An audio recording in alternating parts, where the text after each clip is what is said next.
We're going to call this Board of County Commissioners meeting to order. Just to begin it, I am going to say this meeting will allow public participation, both in person and temporarily by using virtual communications media. This meeting may be viewed on SGTV, on YouTube, and by registering to participate in the Zoom webinar. Interested parties may register in advance of the Board of County Commissioners meeting by registering on the Board of County Commissioners webpage and scrolling down to the webinar registration link. After registering, parties will receive a confirmation email containing information regarding how to join the webinar. If you are unable to join via computer or online, interested parties should call 407-665-0808 for additional information on how to participate via telephone. Please silence all cell and electronic devices and adhere to the social distancing and covering of mask requirements if necessary. And with that, I'm going to call the meeting to order, and I'm going to ask the pastor, Tom Weichart of Sanford Church at the Well, to please step up. Pastor? Thank you, Chairman. Thank you, Board of Commissioners. Thank you, Seminole County. I'm truly blessed and honored to be able to be with you guys today. Let us bow our heads. Our Heavenly Father, we thank you for your promise to us that where two or three are gathered, you are in our midst. Lord, we welcome you. We come to you today asking for your guidance, your wisdom, and your support as we have this meeting. Enable us to engage in purposeful discussion with respect and understanding. Allow this leadership team to work well together and foster the bonds of community. Help us to accomplish our goals while displaying your character. Fill us with your grace as we make decisions that will affect our community today and for days to come. And continue to remind us of our personal faith as it gives us strength and conviction to act with integrity in all things. We ask these things in Jesus' name. Amen.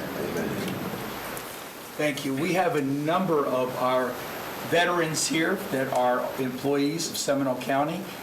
You do not have to come to the front, but we would ask you all to lead us in the Pledge of Allegiance.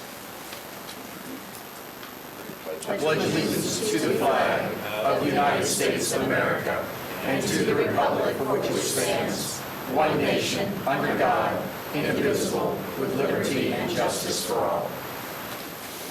Thank you very much, Pastor, and thank you very much, and thank you for your service, all of our veterans, and we'll get to you in just a second. Before that, it's time for the annual election of Chairman and Vice Chairman. Mr. Chairman? Yes. Before you pass the gavel for the board reorg, I really believe that the reorg should always be at the end of the meeting. That's just what I believe. I don't know how the rest of you feel. Because to appoint a new chair and for the chair to take over at the beginning of the meeting, it's not fair to the present chair and it's not fair to whoever the future chair is.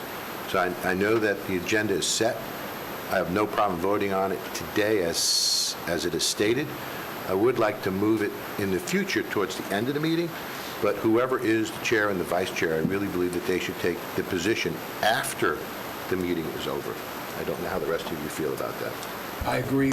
I think that's just for everybody to be organized. I think that would be the best way to do it. Commissioner Tidbar? I would only say I think that would be a smoother transition. Yeah. I know that when I became chair, it was dumped on me and had to run through the agenda. Not that I didn't know the agenda, but just getting through it and understanding, controlling the tone of what's going on. So I would support that as well. So I'll take that as a motion in a second. Can we just ask the acting attorney? Yes, what you would need to do, Commissioners, because your operating policies and procedures requires that it be in the morning session, is simply make a motion to waive that requirement. So I'd like to waive that requirement, put it into the afternoon, but we can vote on it this morning and then bring back to permanently change it. Correct. Okay, you heard the motion. Second. Motion second. Discussion. Any discussion? Seeing none, all in favor say aye. Aye. Opposed? Passes unanimously. Thank you. And thank you, Commissioner. I think that, for the sake of whoever's running the meeting, I think that makes a lot of sense. So with that, I will turn the gavel over to the attorney. Thank you, Madam Mr. Attorney. Chairman. At this time, I open the floor for nominations for Chairman of the Board of County Commissioners. I move Bob Delory, Commissioner Delory. So I did have my hand up once again, and I was going to move Mr. Delory as well. Seems to be a trend. Are there any other nominations? Hearing none, I'll entertain a motion to close the nominations. So moved. So moved. Second. At this time, the board will vote on the nomination of Commissioner Delory to be the new chairman of the Board of County Commissioners. All those in favor, vote by saying aye. Aye. Is that unanimous? Are there any nays? All right.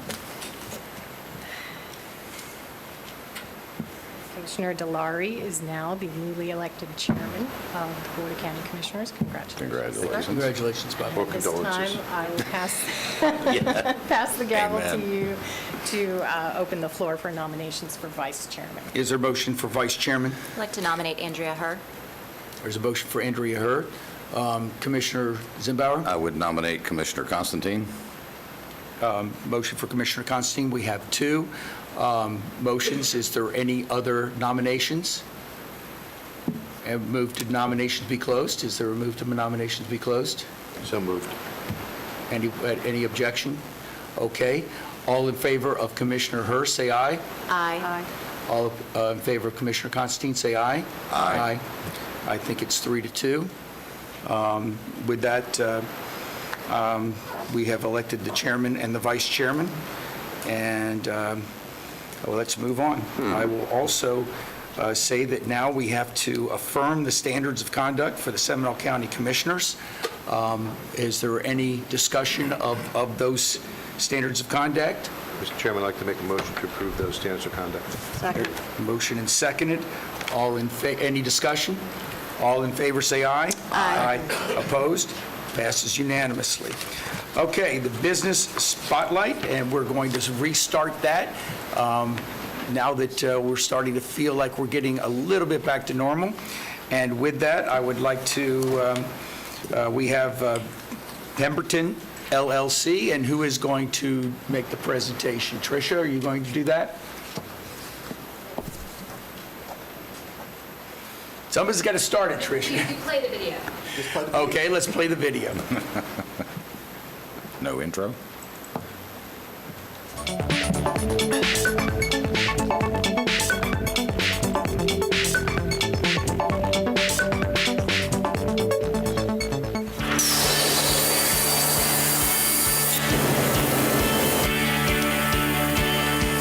Pemberton is a large-scale manufacturer of attachments for heavy equipment machinery used on wheel loaders and excavator type Mr. Chairman, can we machines. stop this for a Yeah. moment? Todd and Pemberton Restart it with sound and my up? dad, Yeah. Bruce Yeah. Pemberton. Can you are turn it up a little bit? And restart it? Okay. Yeah, because we couldn't hardly hear it. if we can't hear Founders it. of the business going back to the Start from late the beginning. 60s.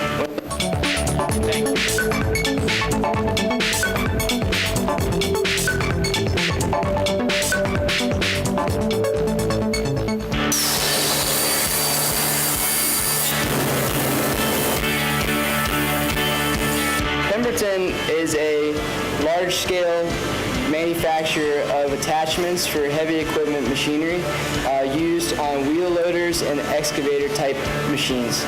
Todd Pemberton and my dad, Bruce Pemberton, are founders of the business going back to the late 60s. When they got out of high school, they were very passionate about, getting into their own business and started there and quickly evolved from doing ramps for trailers to building attachments.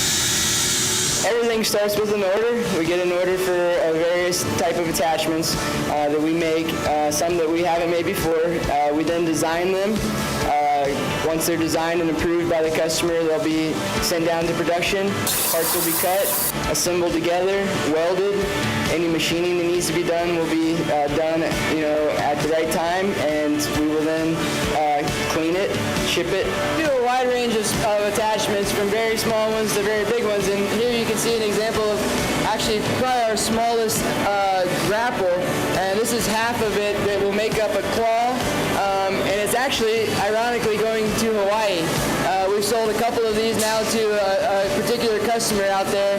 So I'm jealous because I wish I was going where this thing's headed. We can generally have a concept or a repeat order manufactured from plate steel to a final product put on a truck in anywhere from 4 to 6 weeks.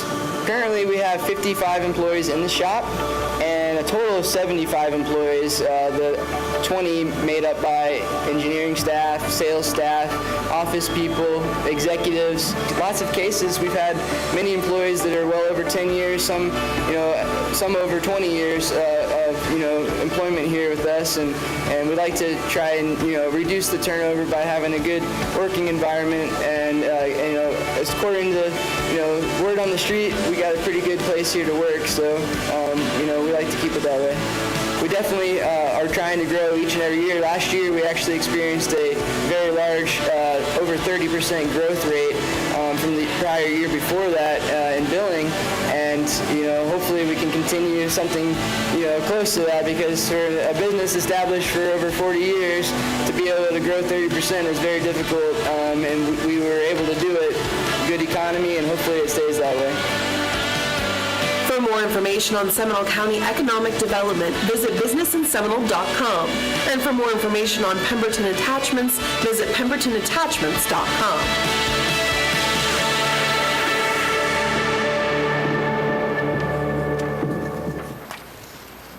Congratulations and welcome. Please, would you like to say a few words? Okay, so first of all, thank you for inviting me. I'm Walter Pemberton. As you can tell, I've got a haircut from the video. This for honoring our company, Pemberton, bringing us in here. And, as a manufacturer, we're definitely, becoming, in our business, less and less prominent in the area. So we definitely try to keep going the way we are, and finding the holes in the supply chain right now is definitely one of the biggest challenges. But with COVID and everything else, we're still trucking along good. And just wanted to say thank you for having us, and we enjoy being a business in Seminole County, and hope to keep it that way. So, Thank you. Any questions or comments? Commissioner Zimbauer. I would just like to make a comment. It's rare to have this kind of manufacturing here in our community. Most of these type manufacturings for these implements and specialized buckets and attachments for heavy equipment is typically found in the Northeast.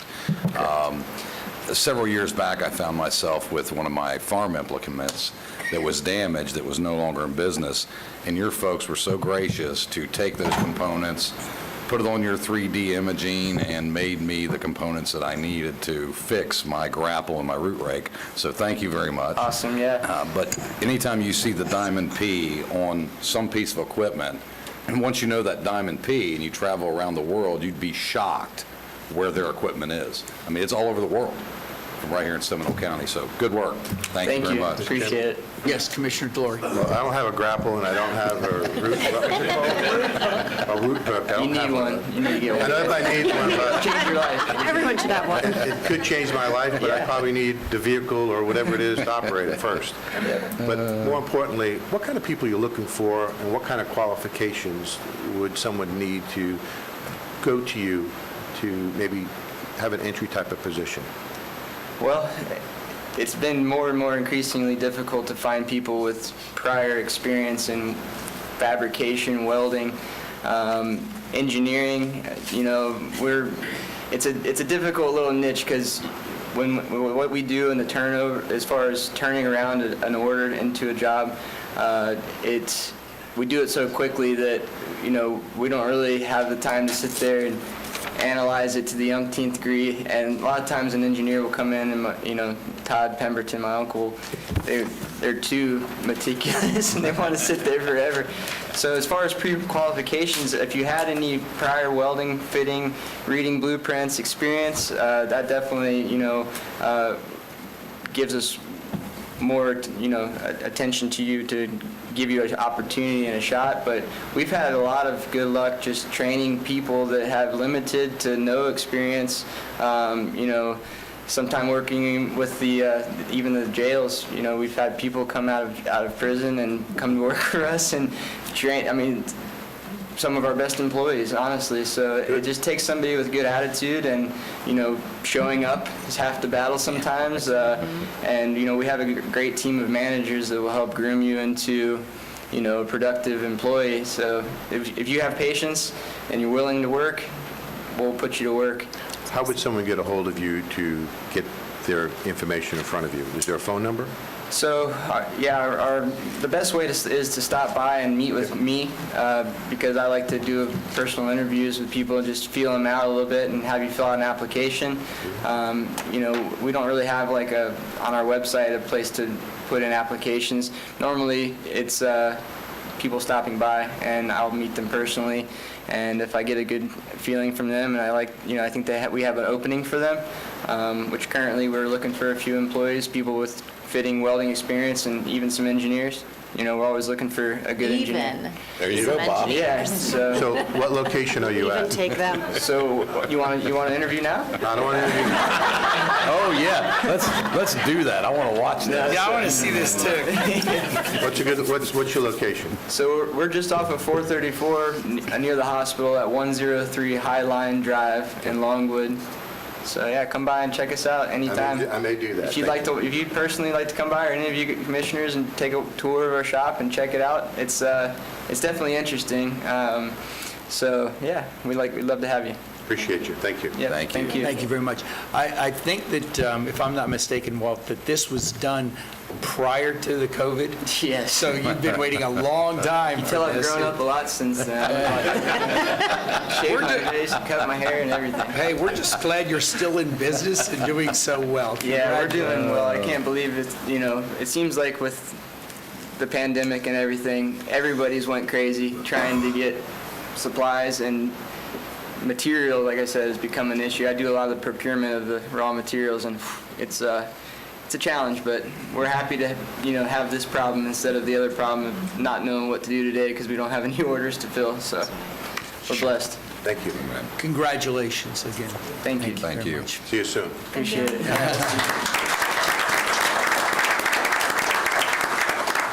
Before we go to the next one, the Deputy Clerk, Kayla, has asked for clarification that I want to make sure that we all agree to. All of these documents in front of me right now have my name on it, and just to be safe, I would, if it's all right, we'd like to make a motion that I execute all documents for today's agenda items. So moved.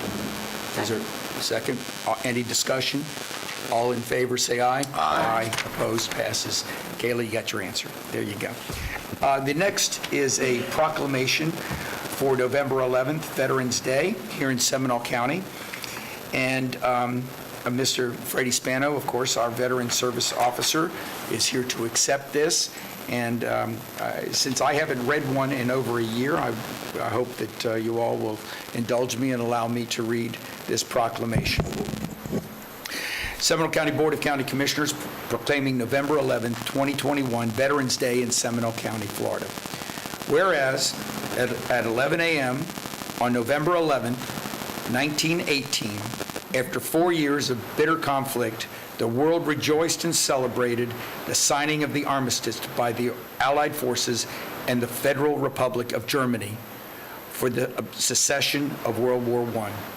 And whereas, to remember the sacrifices that men and women made to ensure the lasting peace, on November 11, 1919, Woodrow Wilson, the 28th president, proclaimed Armistice Day in the United States.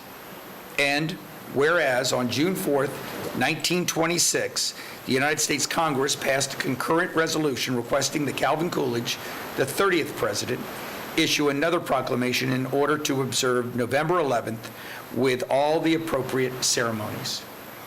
And whereas on November 13th, 1938, 20 years after World War I, Congress passed an act making November 11th in each year a federal holiday, a day to be dedicated to the cause of world peace and to be thereafter celebrated and known as Armistice Day.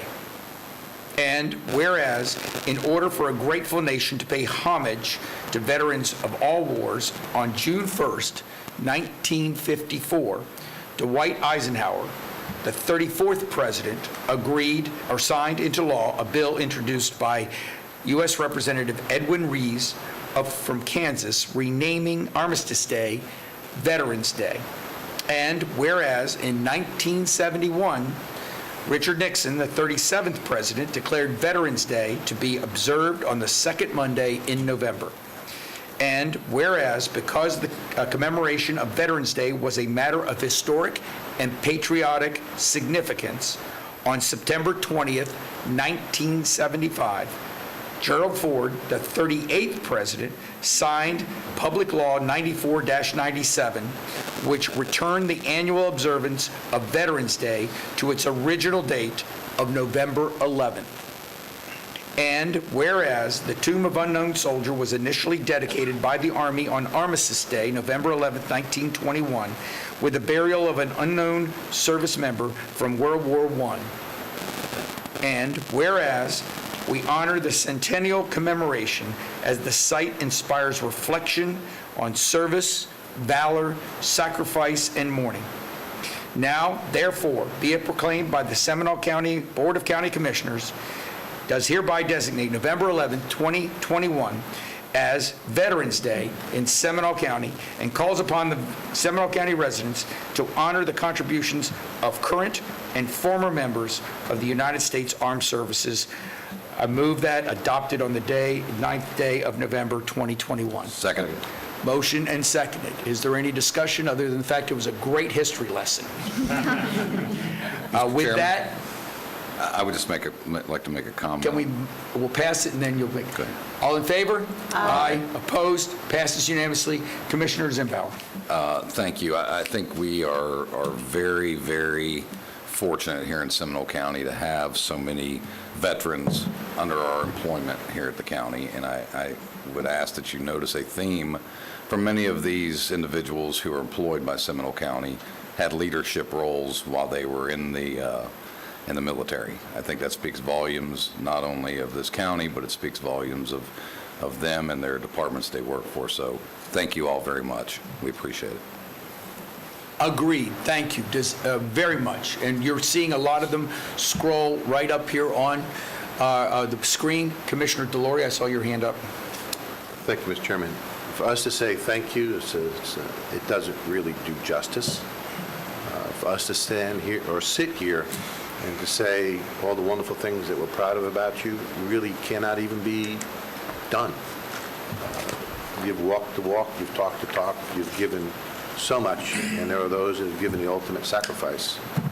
To say thank you doesn't really do it justice. But we're going to use those words anyway because that's the words we have. I wish there was a better way to express our thanks than say more than say thank you, but thank you. With that, is there anyone else? Freddie, I'd like you to come up, but I'd also like you to be joined by all of our veterans as we stand up here, and we'd like to get a picture of all of us together. Mr. Chairman, when you say all, if you're a veteran in this room, Yes. please come forward. Please come on forward. All veterans.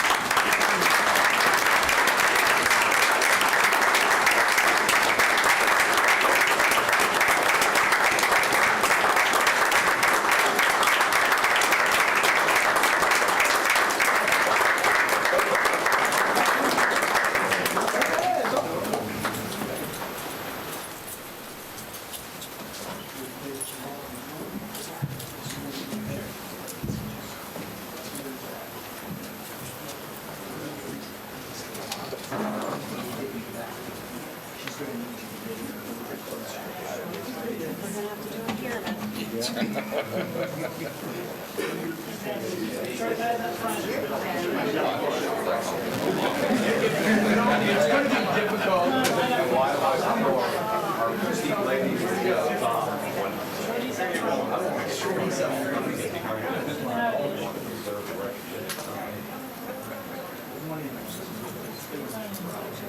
Sideways like this. Maybe a couple more rows, huh?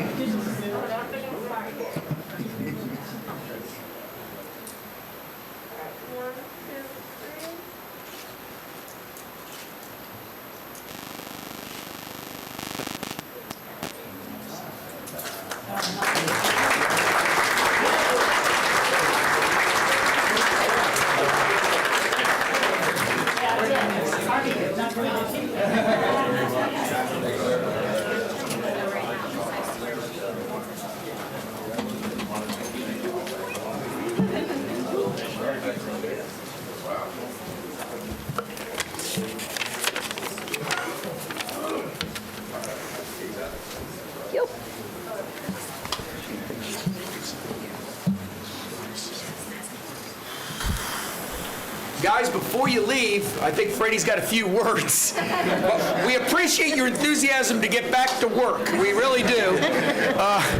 But I think Freddie wants you to hear something here, guys. Please go ahead, Freddie. Good morning. You know, when you look around the room, you see a lot of veterans. And the term veteran, you think of people that served in the Army, the Navy, the Air Force, and now we have the Space Services.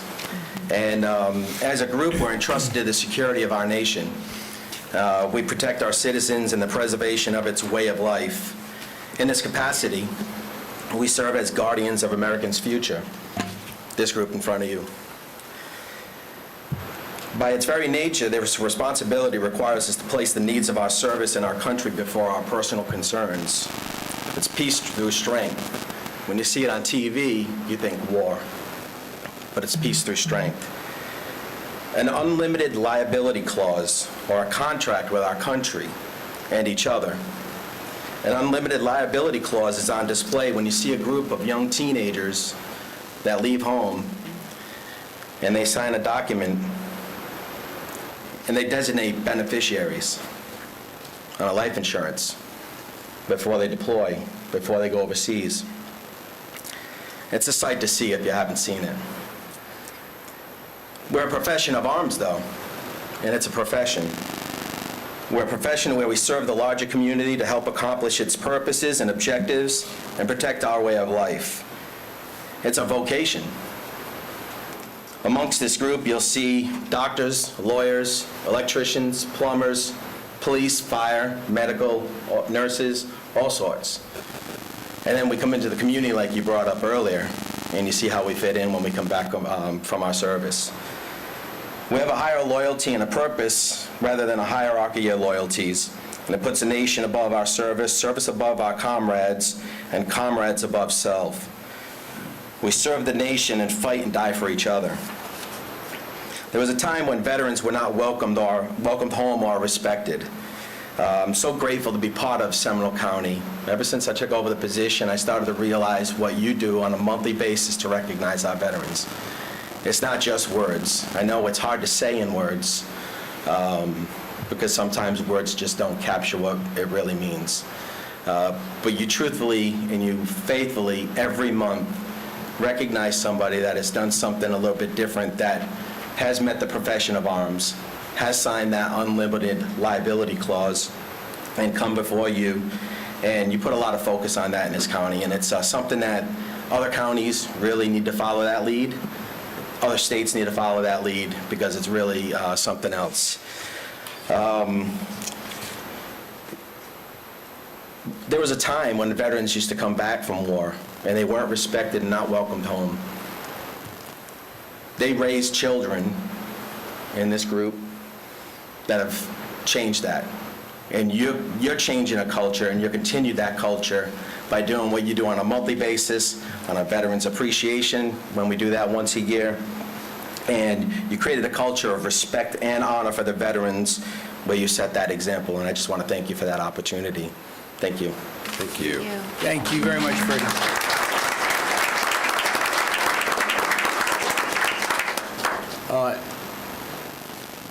once again, to all of our veterans that work for us and all those that are in the audience, thank you from the bottom of our heart.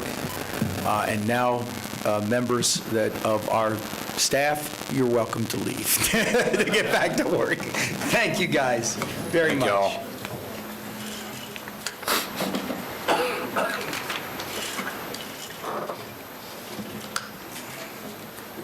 We now have a presentation from the ICMA local chapter presenting the 30th Anniversary Award for the Council Manager form of government.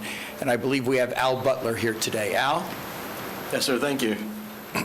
You've been recognizing the work of other people all morning, and we're here to recognize your work. I'm 2 years late. As with many things, we're a little behind because of the pandemic limiting the presentations we can make. In 1989, the voters of Seminole County endorsed the Home Rule Charter, and it included in that, in Section 2.1, requirement for the policy to be set by elected commissioners, and the execution of those policies and the operation of the county to be headed by a county manager. Now, you may know that you're called commissioners because originally county commissioners had staff supervisory duties, that you were both the legislative and the executive branch, and varying degrees of success with individual persons in those roles. So moving towards professional management is a wonderful thing, and we want to recognize the 30th anniversary as a milestone anniversary for Seminole County adopting this form of government. I've been working with and for Seminole County for 25 of those 30 years, so I have firsthand knowledge of the success and the challenges you faced over that time. And we just wanted to say thank you by presenting you with this recognition award. Thank you. Thank you very much. I believe that Mr. Butler would like to have a photograph down here in the front, as I'm sure all of us do too.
Okay, we're going to start the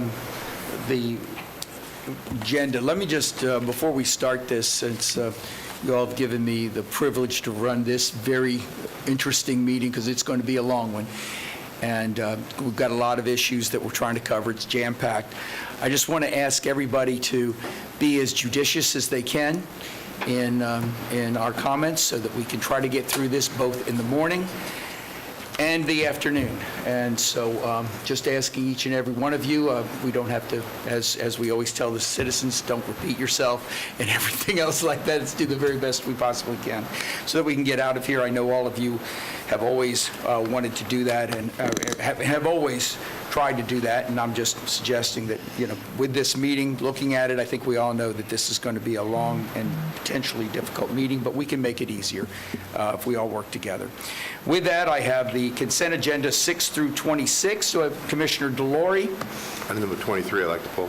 Okay, anyone else? Commissioner Herr?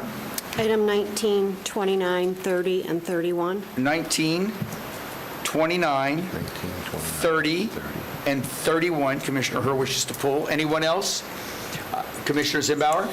I would like to ask my fellow commissioners to support moving item 16 to the afternoon in front of item 38. The two are somewhat related, so I would request that of my fellow commissioners. And members, that was also requested by the citizens. So do I have a second? Second. Motion and seconded to move 16 to the afternoon. Yes, Attorney? Chairman, I would request that the board pull item 6 for discussion. Well, we even have our attorney pulling something today, a pull item 6, but we, so I don't believe we finished the vote, did we? No. All, okay. 22. So hold on, all in favor of that Wait. vote of 16? 16 No, only. 16, this 16 is only only. about 16 moving to the afternoon.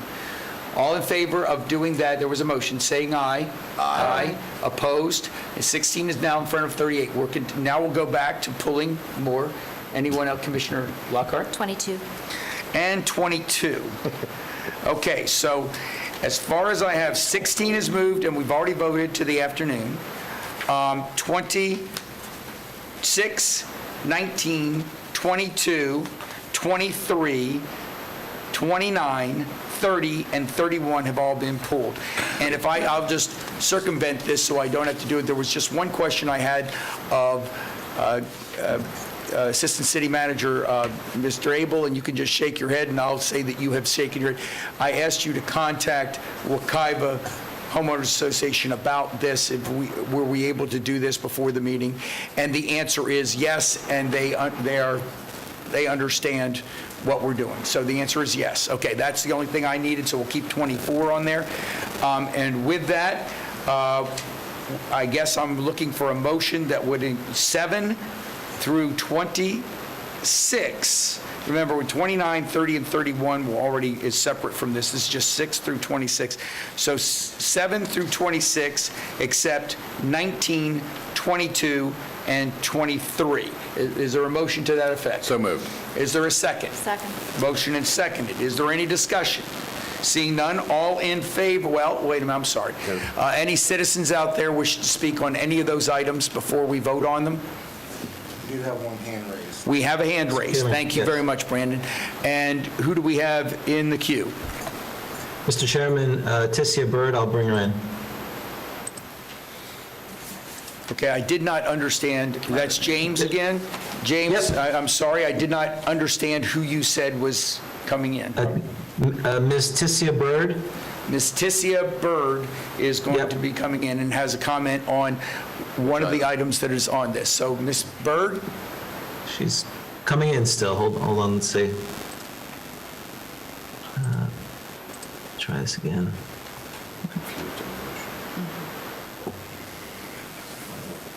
Clarification of the motion. Okay. I said 7 through 26 without 19, 22, and 23. That's what I believe the motion was. I took 6 already out because it was asked to be taken out. Ms. Bird, are you there? She's coming in right now, Mr. Chairman. Okay.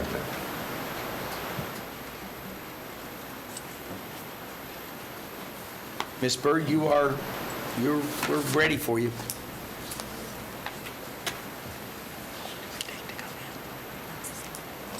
She's muted too.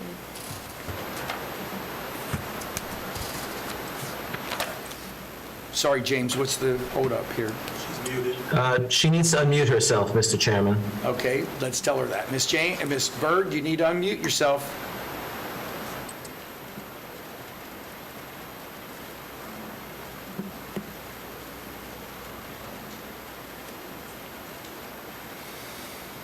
All right, James, going once.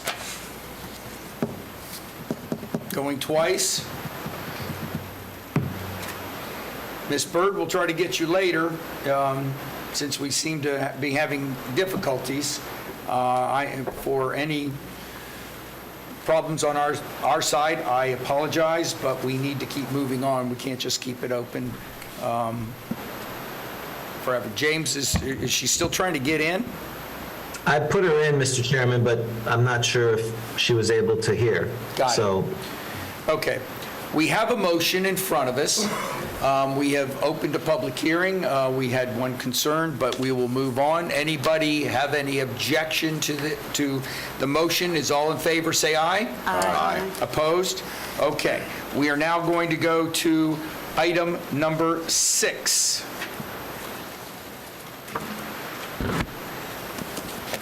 And I'm sorry, there were so many. Who asked for item number 6? That was a county attorney. County attorney. County manager's Sorry. office and county attorney. I'm looking over at you, Ford. Thank you, Mr. Chairman. Okay. This item was a placeholder. We do not have a signed contract back from the sellers. However, they did provide comments yesterday regarding the proposed contract that had been sent to them. I incorporated many of those requests into the document. However, there were some significant changes that, in the opinion of the county attorney's office, is not in the county's best interest. County manager's office wanted direction from the board on some of the things that you would want included in the contract.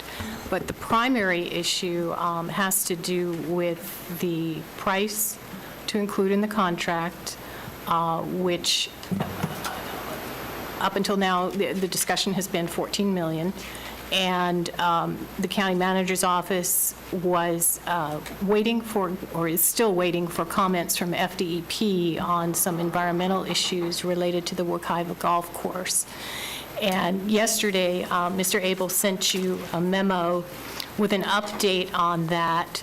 The comments came in from sellers' attorneys several hours after that and conflicted with that. So I just want the board to be fully informed and for our office to have direction from you on how you wish us to proceed with the contract. Let me just ask a quick question. We have to close this, I believe, by the seller's request by the end of the year, correct? The sellers have responded to that effect. Initially, their attorneys told me they were not aware of that, but a few days ago, I received a communication saying that is what the sellers And want. we still have a meeting before that, but go ahead. Correct. Commissioner Delory. Mr. Chairman, since Lynn Porter Carlton mentioned Joe Abel is involved in this, I have spoken to Mr. Abel. I'd like to hear from him at this time to get information from Mr. Abel and to get an update. I believe he's approaching the podium. Thank you. Commissioner, Mr. Abel, while you're coming to the Commissioner Zimbauer, do you want to comment prior to him or after? Well, for the record, I want to make sure that we understand what the MOU was of what this whole deal. I understand the concern of the county attorney's office. It's your job to make sure we're going down the right path and protect us in all things. If anybody up here was not aware that the MOU was an as-is sale, we were given about a year unobstructed to do our own due diligence, which means we were able to walk, talk, taste, look, smell, drill, test, phase ones, phase twos, survey, whatever we wanted to do. And as many of us know, going back about 4 or 5 months ago, when things were not going on the timeline that the MOU memorialized, we were told then by the seller, look, if you don't move forward, we're pulling it off the table and we're going to move forward with the development that we want to do on our properties. Our staff reacted, got back in the saddle, moved forward. I understand Mr. Abel has picked the ball up and Mr. Durr has been running with that. So I'm not sure, although I understand the attorney's concerns, I want to explore that Well, much we're further. going to hear from Mr. Abel and from the attorney, so let's do that. Mr. Abel. Joe Abel, Deputy County Manager. The conversations that have gone back and forth have always been that the sale price is $14 million. We have done appraisals on the property, assuming highest and best use. The appraisers for the two properties combined came back at $14,800,000. As we went through the due diligence, we did a phase 1 and a phase 2 environmental. The phase 2 environmental came back with some remediation efforts that would need to be addressed. Our initial estimates were about $500,000, about $460,000, and that was for considering everything that needed to be done. We did receive some information yesterday afternoon back from FDEP saying that the remediation on the golf course would not be necessary at this time, but they did want us to clean up the areas around the maintenance area, which we had known was most likely going to be the case. I can tell you from past experience and our experience here, even in Seminole County, that we found nothing unusual or extraordinary in the Phase 1 and Phase 2 that would not be expected on any golf course. As a matter of fact, I mentioned with Commissioner Zimbauer that before we did the Phase 1 and Phase 2, I probably could have taken some stakes or flags out there and identified the areas that were going to be identified before we ever hired the consultants. It turned out to be consistent with what we would see. So there was nothing unusual. I did have a conversation with the attorneys and said, listen, we know we're about a $400,000 estimate. I reached back out to the sellers. They indicated that they were not interested in any discount on the price of $14 million that had already been agreed to, but they would be interested in partnering on anything that was immediate that needed to be done, but that did not need to be put in the contract, in my opinion, because it was ongoing and we didn't know that, and the purchase price was not going to change based on the agreed upon $14 million. So that's where we are today as far as the price and considerations on the pricing. Mr. Chairman? Commissioner? So in your recommendation, you believe that we should be moving forward? I think based on the commitment that we have and the due diligence that we've done, that we should absolutely move forward. The attorney's concerns, I guess, should be enumerated so that the board as a whole can discuss anything individual. But as far as the remediation efforts, as far as the price of the contract, and as far as us doing our due diligence, we have done all of those in accordance with what expectation was on both the seller and purchaser's price. Thank you, Mr. Chairman. Mr. Chairman, I'd like to make a motion then to approve the item as presented to us today. Second. Okay, if I can just ask one question to Commissioner Zimbauer. I'm just concerned, I have had a discussion as late as yesterday with the developers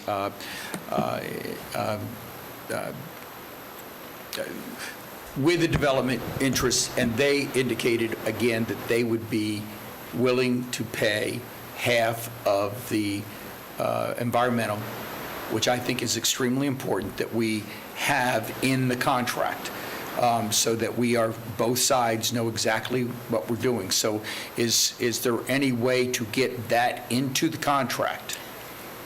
Mr. Chairman, I had proposed language to accomplish that, but the problem was Mr. Abel didn't yet have a response from FDEP, and I appreciate his comments this morning because that's the first I've been told that. So that's great that we have a response now from FDEP, because as of just a couple days ago, he said he didn't expect it for another 2 weeks. And my concern was if you enter into a contract at a set price with the protections for the sellers that they seek to include, you would not be able to have any liability on the part of the sellers for any share of the remediation costs. So that was what I was seeking direction from the board. Yes. We still do not have a confirmed price on what remediation efforts will need to be taking place. And again, I just want to say, and I'm going to recognize Commissioner Zimbauer, in my discussion with their representatives yesterday, they understood that, but they also know what the potential price was, and they were willing to accept that we could, that they would pay for half of the remediation. I think because it could be upwards of $250,000, I think it's very important that for the taxpayers that we try to get that into the contract. Commissioner Zimbauer? Yes, thank you. Mr. Abel, in comparing the findings that have been found on your Phase 1 and Phase 2, can you tell us how that compares to the Rolling Hills golf course that we purchased? Is it same, similar? I heard you say as expected. I mean, you and I had a discussion long before this. That, like you said, you could go out there with stakes and probably put every place they would find. I mean, the reality is this: if you spill 5 gallons of gas in your front yard, you got to spill. So is this similar, or there's been discussion, I know, in our previous hearings, that the expectation was, since Rolling Hills was a much older golf course, there were chemicals and things that were utilized back then that were illegal by the time these golf courses opened. Is that still hold true, or we have something different going on? No, this is very consistent with what one would expect to find on a golf course assessment. The only difference in what we found here as opposed to Rolling Hills or even at Deer Run was that there's a septic system involved in this one at the maintenance area, and the spillage or the leakage at the maintenance area has impacted the septic system. So that would be the only thing that is different than what both Deer Run and Rolling Hills was. All of the areas on the golf course, DEP as expected, because we're not changing the use of the golf course, as explained in the letter that we got yesterday, that we don't need to take any action on that because it would be useless at this point, since we're going to continue to do the same thing that we've been doing. The age of the golf course will basically only dictate, in my experience, the degree of the remediation effort. Anything before the change in the chemical makeup and things that were outlawed in the late 60s, early 70s, which is why we had more extensive remediation at Rolling Hills, because the golf course was much older. But everything we found here is consistent with what you would find on, I believe, any golf course anywhere across the United States. I mean, to the fact that, you know, as I said, I could have identified tee boxes, greens, and then the landing area off the tee boxes on all the holes are exactly where the areas of concern are. Those will continue to be the areas of concern as long as it continues to be a golf course. And we will continue to monitor those. Our initial work will be to clean up the maintenance area. We're going to put the golf course we're going to tie it into the sewer system, so that's something that we would have been doing as an improvement to the golf course property anyway. So the only additional cost there will be our cost in cleaning up the septic fields, the septic system that was there.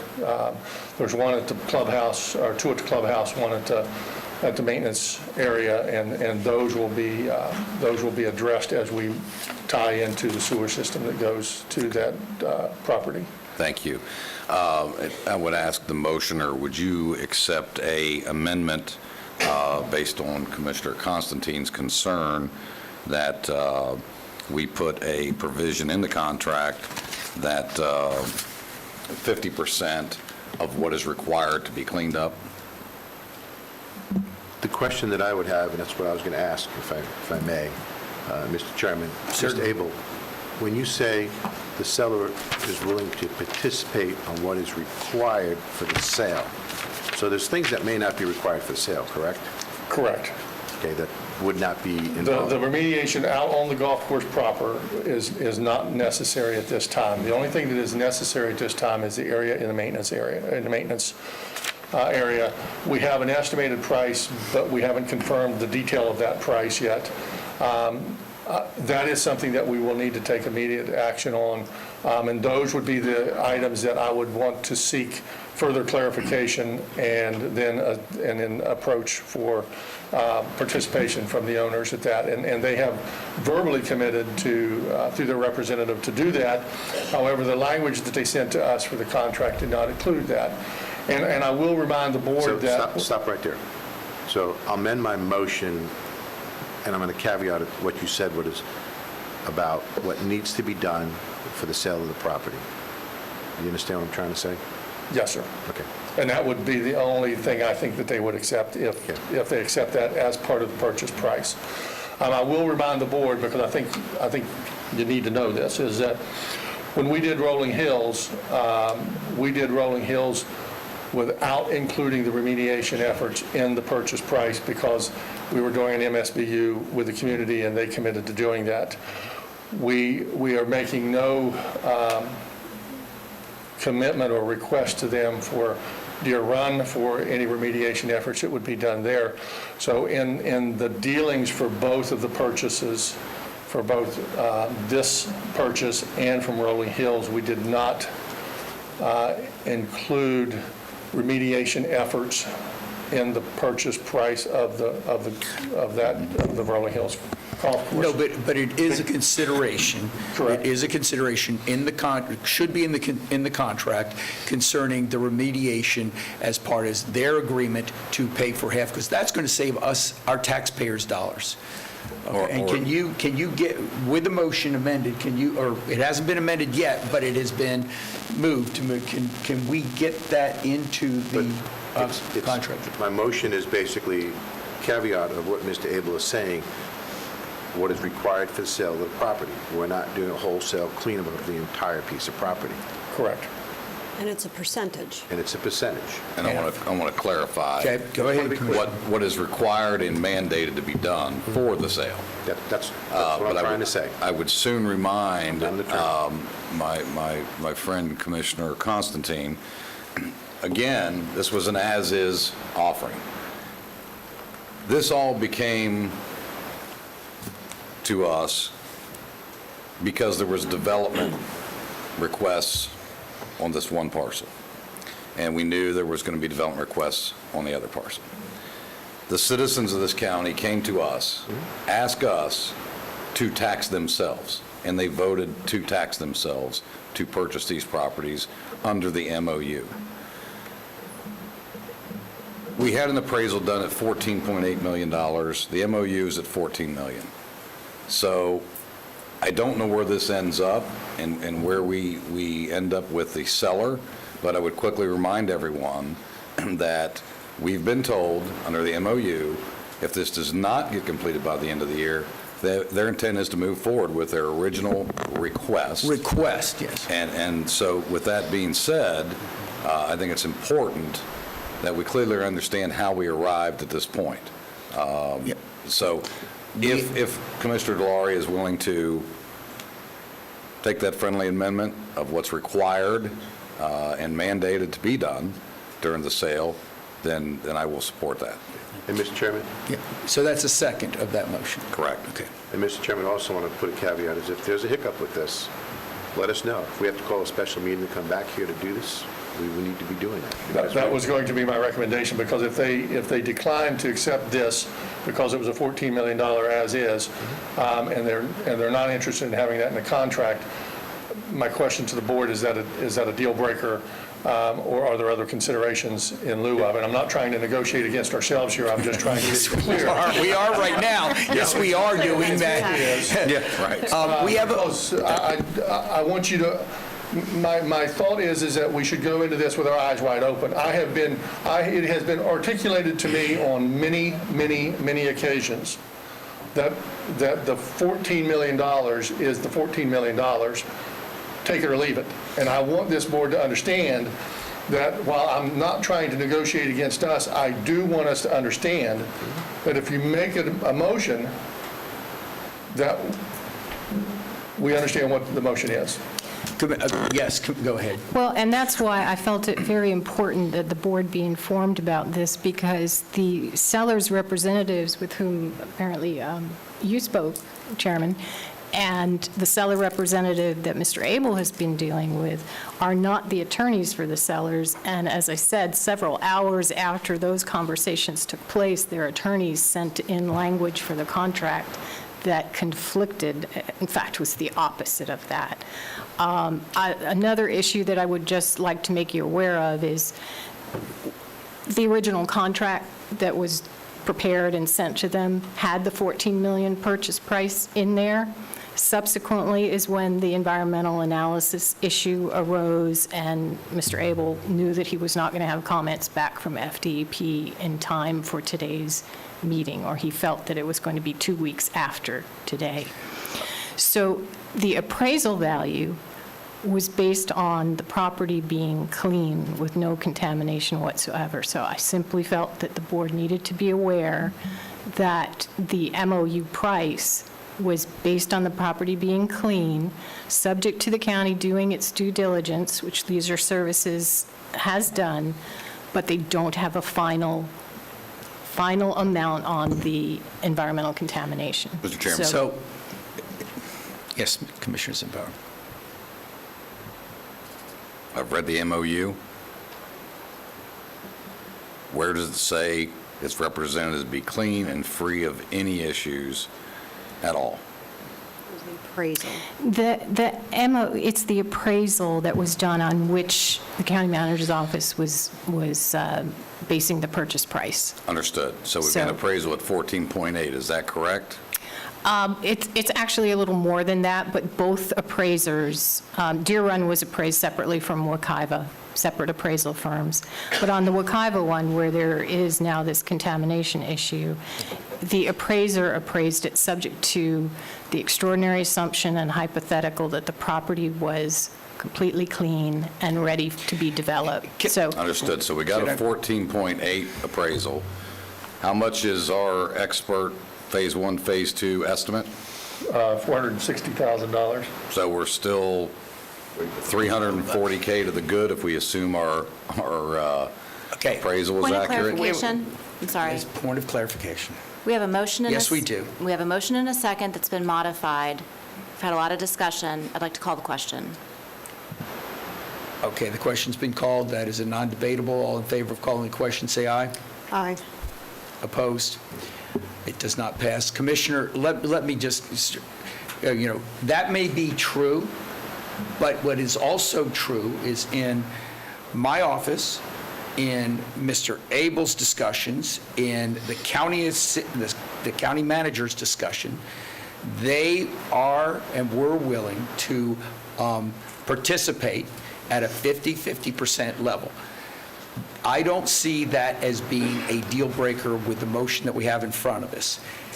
Commissioner, if something comes up that they reject it, we can call a special meeting. There is no one here, no one that wants to put this deal in any jeopardy.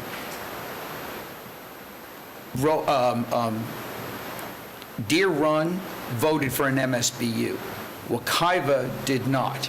Wekiva we expect to be, because we are going to continue it as a golf course. Right. We have been told this is late information about this, and Mr. Abel, I believe you sent it out at like 8:55 last night, correct? So I don't think any citizens out there, knowing that we're going to go through and knowing that we're going to close this before December at all due costs, are going to be concerned about us trying to save the taxpayers upwards of $250,000. So I think the motion is appropriate. I think Mr. Abel needs to know if there is a glitch, and I'm not here to debate against myself. If there is a glitch, then we'll have to call a special meeting, and I, for one, am more than willing to come back and do that if we have to, if it means we can save taxpayers' money, if for whatever reason that happens. So if there's any other objection, Commissioner Herr. So, And then the county manager also was to do speak. you want to go first? I just want to clarify that when you're talking about the things that are, I just want to make sure everybody's on the same page, because you did get the contract late, and we're talking about modifying it without coming back. The improvements that are necessary for the sale, Joe mentioned that the contamination by the maintenance shed is what he's concerned about, and it impacts the septic field. And I want to make sure that connecting to sewer is something that staff would have recommended that you do anyway, that's not part of the required remediation and the cost of the required remediation. I just want to make sure everybody's clear on that. We get that. Even though the field is impacted, that would be something that we would recommend you do anyway, regardless of the conditions Is out there. connection to the sewer. So that's Right. not part Sure. of the remediation cost. I just want to make sure that everybody's clear on that. Okay. Okay. Commissioner Herr. I think so. So, I think this is an extremely interesting conversation. I do, however, come down from a business perspective that there's one thing when an owner's representative says something, there's another thing when the owner's lawyer says something. And I realize that the lawyers are not there to negotiate, but this is so connected that I don't think there is, that it was an accident that the contract came in the way the contract came in. I also don't see for any good reason why any business person would say, oh, sure, let's jump in here now, when we had an MOU that said what we were going to do, that said it was as is. We have an appraisal that's above the amount. We're talking about $250,000 on a $14 million spend, and a citizen's commitment to get this done. So from my perspective, while we're sort of wiggling around to get to the 250, we have the potential of putting something much greater at risk, much greater at risk. And I think that's what you're trying to say, well stated, Commissioner Commissioner. Zimbauer. And so from that perspective, I'd rather not putting these lands into the use that we've decided should be used, and the citizens have done a ton of work to get this to happen. I'd rather not put that at risk. I think we had an offer, we had a MOU, the contract came in aligned with the MOU, unless I'm mistaken, and I'd be prepared to move forward with it. So, With that said, Mr. Commissioner? Sure, Commissioner. So are you suggesting we take out that last amendment? I am. Okay? My suggestion. Okay. Mr. I will, Chairman. the only thing I want to just say to Commissioner Herr, because she stated, why would they do that? In Florida, it's the law that the owner cleans up the property before the purchase. They did not want to do that, but they agreed to participate. And we're sitting here, I'm sorry, I hear people say that they're going to participate. Now, I'm not going to vote against these two golf courses, because I am just, if not, I'm just as dedicated to this as possible, but I don't see any risk in requesting them to abide by their word. Commissioner Zimbauer. I move to approve item number 6, to move forward as a contract as written. Mr. Chairman, we already have a pending motion. We have a motion in front of us with an amendment. I have to amend it. We have a motion. We called the vote. Okay. No, we did not. We have a motion in Wait a front of minute. us with an amendment. Mr. Chairman, I can make this very simple. Yes. I'd like to remove my amendment and go back to the original motion. Okay. So the motion has been withdrawn, and is the seconder withdraw his motion? I do. Okay, we are back to the original motion. Any further discussion of that? County Attorney, do you have anything more to say? No, I just thank the board for providing this direction, because it was something that the county manager's office said they could not, and we knew we had a split of information from the seller's non-lawyer reps and the seller's attorneys, both of which occurred yesterday. So we wanted the board to be informed. It is a board decision, and we will take the direction and modify that. Okay, and we have a language. motion in front of us, and I just want to say that I'm going to support this motion because I don't want to do anything to harm the two golf courses, but I would hope that the county manager and the county attorney continue to pursue, whether they put it in the it's not going to be in the contract now, pursue the agreement that they made verbally to us, because I think that's a savings of taxpayer money that we should pursue and not just abandon. With that, all in favor, say aye. Aye. Opposed? Passes unanimously. We are now up to item number 19. I believe that the Commissioner Herr asked that be pulled. Commissioner Lockhart. Commissioner Lockhart. Commissioner Lockhart, I'm sorry. No, Commissioner I did Lockhart. ask for it to be pulled, but Commissioner Lockhart was Yeah, asking to be just- recognized. For housekeeping, I believe we neglected in the original motion on the consent agenda to identify item 43, which was an add-on consent agenda item.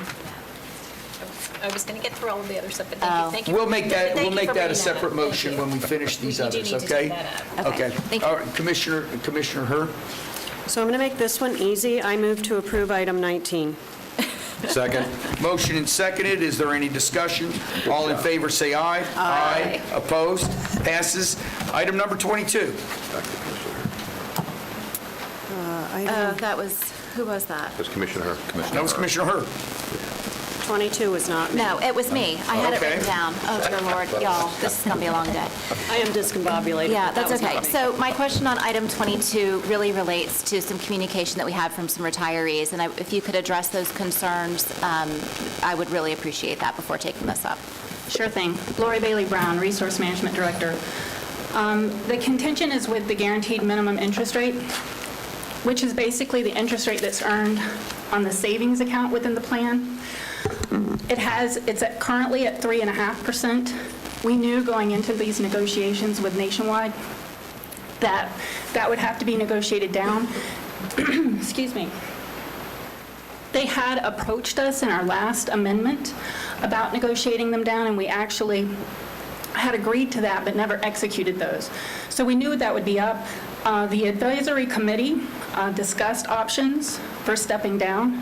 We've agreed or negotiated 0.12% quarterly step down over 12 quarters, which would bring that guaranteed minimum excuse me, down to just over 3% at the end of 2022. We feel that was the best we could negotiate, and stepping down that the guaranteed minimum is a guaranteed minimum, and as the market improves, it's possible that you can earn above the guaranteed minimum, but Nationwide simply isn't with their clients guaranteeing a minimum above what the state requires and above the market. Excuse me, does that help answer? Mr. Chairman? Commissioner Delory? Thank you, Commissioner, Commissioner. I just want to make sure, Commissioner Lockhart, does that answer your question? Or you? It does. I'm sure I'll have a follow-up, but we'll go ahead and let anybody else ask questions. Commissioner Thank you. Delory. I appreciate Commissioner Lockhart pulling this. I had the same concern. I'd sat with staff multiple times over this issue during their putting this packet together. But there's two other items, or three other items, I should say, that's just equally important. By them negotiating this, they went from 9 basis points of transaction to 4 basis points, correct? Yes, sir. So that's going to be savings right there. Right? For And all For participants. all participants, and I'm not done yet. There's also two other categories that people can actually put their money in. One is income guaranteed. That could be for as long as they want, per the terms of the contract that they sign, as well as the principal protection caveat as well. So yes, they are taking away some things because of the market and guaranteeing a lower minimum based on the market rate, but they are doing other things to overcompensate for it, which is reducing the basis points of sales of transactions, as well as income guarantee, as well as principal protection for people who are retiring or retired. And I think those are what actually sells me on this is a good plan. Thank you. Chairman, Commissioner Herb? is Nationwide the only provider? No, Nationwide is not the only provider, and this item is requesting waiving procurement because going into this, when we knew that the Nationwide agreement was up for, it ended in January of 2022, we began negotiations early to see, and we did look at market as we talked to Nationwide. But the internal decision and the advisory committee discussed as well staying with the same provider, the benefits of staying with the provider versus changing to experience maybe a temporary savings. So let me clarify my question, Lori. Nationwide is not the only provider in the marketplace. Nationwide is the only provider that we offer. Correct. And is it possible to offer more than one? It is. Is there a reason we're not doing that? We haven't done that so far. We haven't delved into it. It is something we could consider. Picking up another deferred compensation provider is another option. Right now, I can tell you from the advisory committee standpoint, we feel like there's many offerings available within Nationwide, and the service is something that countywide, even with HR, we've experienced great service from Nationwide, no complaints. So my perspective is that we move forward with this issue as it's presented today, but I would like the committee to evaluate the opportunity to offer competition within the offering, since this is so important to retirees.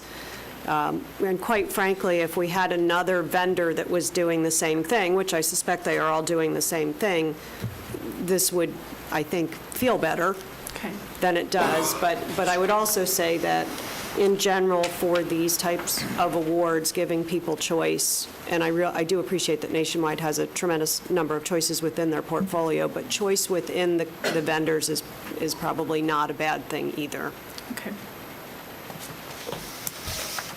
Mr. Chairman? Yes. If there's no objection, I'd like to make a motion Well, to... it was Commissioner I'm sorry. Lockhart that pulled it. I She just do wanted it? to give her the opportunity to... Sorry. That's all right. That's just how we're going to roll today. Gotta move along.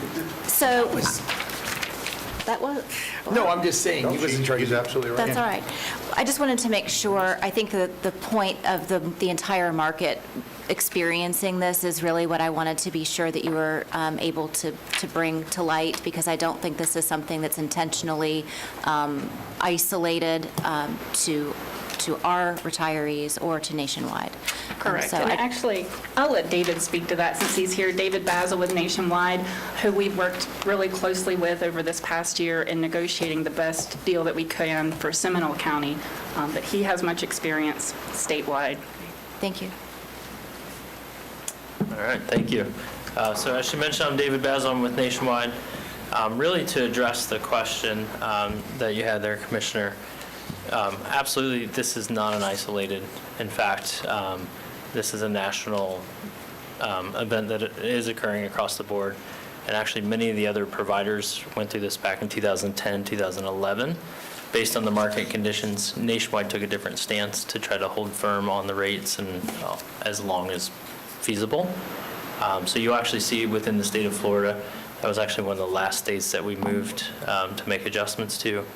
And there's only a handful of counties that are still working through those final adjustments.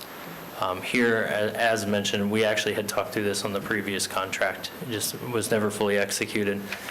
So we opted to just kind of continue to maintain it versus going back through and making adjustments, knowing that we would handle it at this point in time.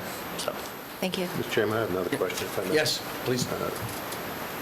Mr. Basil, the portfolio that we have, which includes not just the Board of County Commissioners, but the 5 constitutional officers, that value is what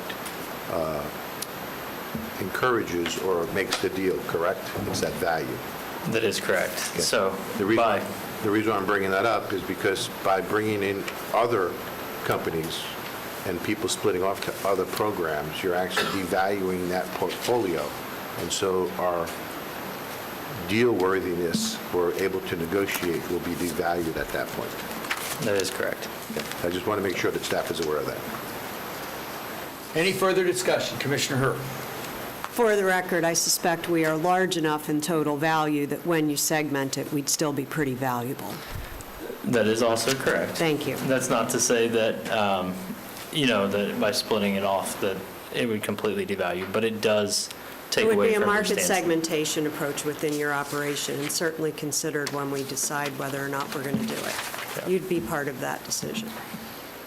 Commissioner Lockhart, since this was your pool, do you Yep. have anything further? No, I'd like to make a motion to adopt item number 22 as presented. Second. Motion and seconded. Is there any discussion, further discussion? All in favor, say aye. Aye. Opposed? Passes unanimously. Item number 23, Commissioner Delory. Yes, Mr. Chairman, I have some questions for the fire chief, if I may.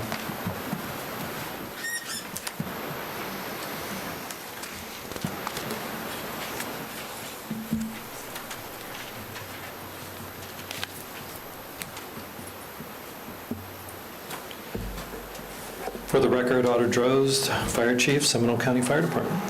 Thank you, Fire Chief. Chief Droz, it's not every day that we can actually sit up here and say that we have an ISO rating of 1. In my discussions with you, there is very limited amount of counties that are an ISO rating of 1. Is that correct?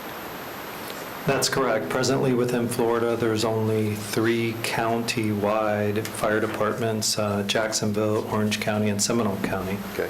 And nationwide, it's pretty significant how many they're not. 10 out of over 3,200 counties. Okay. And then when you talk about paramedics and transport, it's called CAS accreditation, correct? Can we talk a little bit about how many counties are CAS accredited nationwide as well as the state of Florida? Nationwide, the distinction is fire-based EMS counties. There's only 5 nationwide that are CAS accredited. Okay. And so counties that are CAS accredited as well as an ISO rating of 1, how many counties are there nationwide? 1. And that would be us. That's correct. Okay. It's quite an accomplishment we have. It's an accomplishment for the staff, and it's even more accomplishment for the firefighters and paramedics that actually are employed by the county in those departments. It is a standard that a lot of people strive for, and it's a standard that a lot of people don't obtain. Most people don't have the ability to actually obtain both classifications, from what I'm understanding from you, correct? Given that there's only one, I wouldn't characterize it any other way. Okay. I've also been told that we've been reaccredited twice before now, correct, for CAS? Correct. And that our reaccreditation is happening, I believe it's next month the process starts, or is it soon thereafter? We just got through one reaccreditation, so we do have some time on that. Okay, so that's a process that we're actually... A little bit of history. I know that you're fairly new at the county, but this county made a serious decision in the 90s. I know that Grant Malloy was on the board at that point. They used to have a private entity that services the transport, and the board made a conscious decision at that point to bring it in-house. In fact, I was talking to a couple of the past commissioners, and it wasn't Grant, but it was other commissioners, and they actually had the fire department bid on it. And they went with our fire department in the 90s. So it's taken us a couple of years to get where we're at today, but it is an achievement that, with the dedication of our leadership, our staff, and also the board, and our trust from the citizens to get there, we are truly second to none nationwide. And that's truly an accomplishment that we should be very proud of, and I'm hoping that the newspapers will pick that up at some point. I'll also tell you that, to go to the next level, what is that next level? That next level, from what I can see in this agreement, is QA and QI to actually better position ourselves to make sure that the quality control is there and the training is there. That's why I support this. I support it because it's important that we are constantly trying to not just improve ourselves, but provide better services for our citizens. For us to be an ISO rating of 1 and be CAS accredited, as the fire chief just said, there's no other county in the United States that's doing this. And when you have a loved one or someone that you care for that needs both either fire or paramedics, you want the best to the best, and we have the best to the best. To go to the next level, to do QA and QI, I think that's what we need to be doing. That's why, Mr. Chairman, I know there's going to be some discussion, but I'd like to make a motion to approve this as presented to us here today. Second. Motion and seconded. Discussion. Commissioner Herb. What's the overall increase in the contract, Chief? The overall increase is 70%. With the 70% increase in the contract, even though it is an expansion of services, would it not be typical that we would take it out to market? I think with all contracts, taking it out to market is an option. And so, and as we discussed, I won't even put you on the spot for this, but some of the things that I learned through my experience and multiple conversation about this particular contract is that the ask for the expansion and services wasn't initiated by our organization, it was initiated by the contractor. That the reasonableness in pricing check is a reasonableness in pricing against ourselves, not necessarily against the market. And one of the things that I do have the, outside of my role at the county, the purview of seeing is I do see municipal bid requests on a regular basis, and there are a significant number of them going out to market for medical director. My suspicion is that we have literally lived with our medical directors through hell for the past 2 years, and for that we should be, and I am immensely grateful for the work that was done by our contractor and every other one around the country, quite honestly. And quite honestly, I believe that they deserve to be paid for that work, and in our instance, we didn't go extra contractual and make sure that Dr. Husty was paid for that. The issue that I struggle with is that expanding services and issuing what was initially the ask was an 8-year contract, which, from the best I can gather, has historically not been done in this county, and we can't find examples of it being done on other services either, for a 5-year deal doesn't seem to be the right thing to do. So my recommendation would be that I'd actually be willing to go ahead and approve it, with the notion that we take it out to market to just double-check on behalf of the taxpayers, as Commissioner Constantine indicated earlier, that we have the best program and the best deal in place. And given all of the work that's been done over the years and the status that we have today, I suspect that we'll be back here approving a contract with the current vendor, but I sure would like to know that. Further discussion? Commissioner Lockhart? So the increase in the bottom line dollar amount you stated, but what is the increase in the actual services from what the prior agreement had? Well, there's 3 different levels of increases. If we can pull up the presentation, I have it graphically displayed. That will give you a better sense of it. Thank you.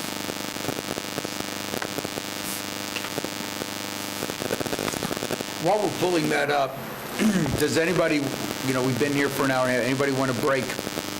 I would like that. I'll be ready for one.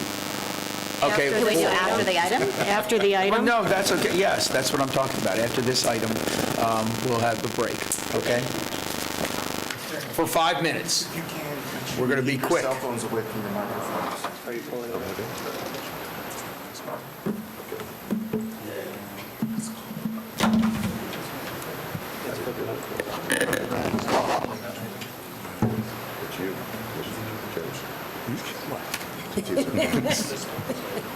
Just tease it with you. It is not, it was... Mine was far away. I don't know. Does it really do that? Yeah, just trying to keep up with everything. Mine doesn't do that. Did you want me to get it? Can we do it the old-fashioned way? Do you want to just? We can hand you the paper and you can hand put the it up paper on the in short front of our throw. screen? Old school is always the best. Mr. Technology says he's got it here. Depends on how old you are. That's true. That's a good point. There is slate in the lobby. Yeah.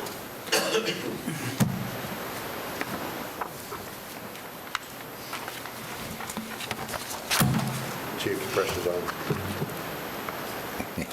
We could take a recess now. Yeah, why don't we take a 5-minute recess now? We'll be right back. We'll just make sure they get it all. Okay? You got it, Chief? Yep. Okay. All right, We good. got it. Okay. Good. He's good.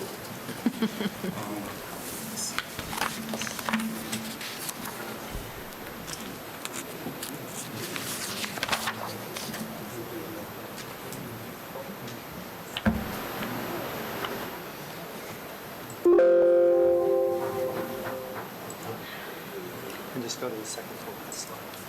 You did have it.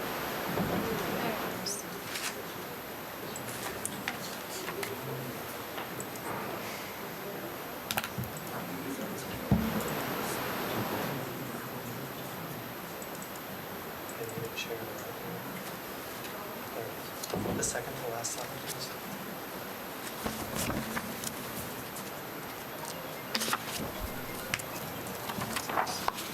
Yeah.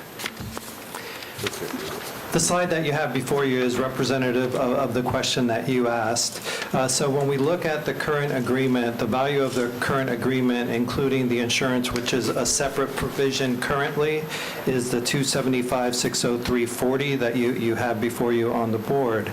Now, when you look at the expanded scope of services, that's a value of $67,761, and then the QA/QI position is the $115 for the total of the $469,695. But to your point, the base of the contract only goes up by 4%.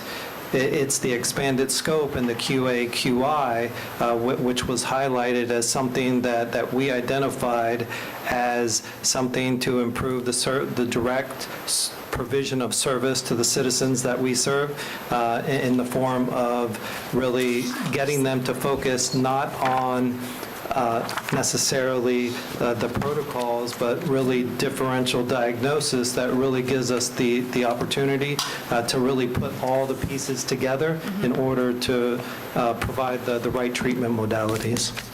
So I will join Commissioner Herr in saying how much I believe our current medical director has done a phenomenal job with our firefighter EMTs, and I know that they respect and value his leadership tremendously. I think he's done a phenomenal job, so certainly not questioning the work that's been provided. But it is a significant increase, and it is a significant expansion in scope. I do wonder if I was actually thinking I would be interested in making a motion that would retain the existing scope and go out for the additional items. I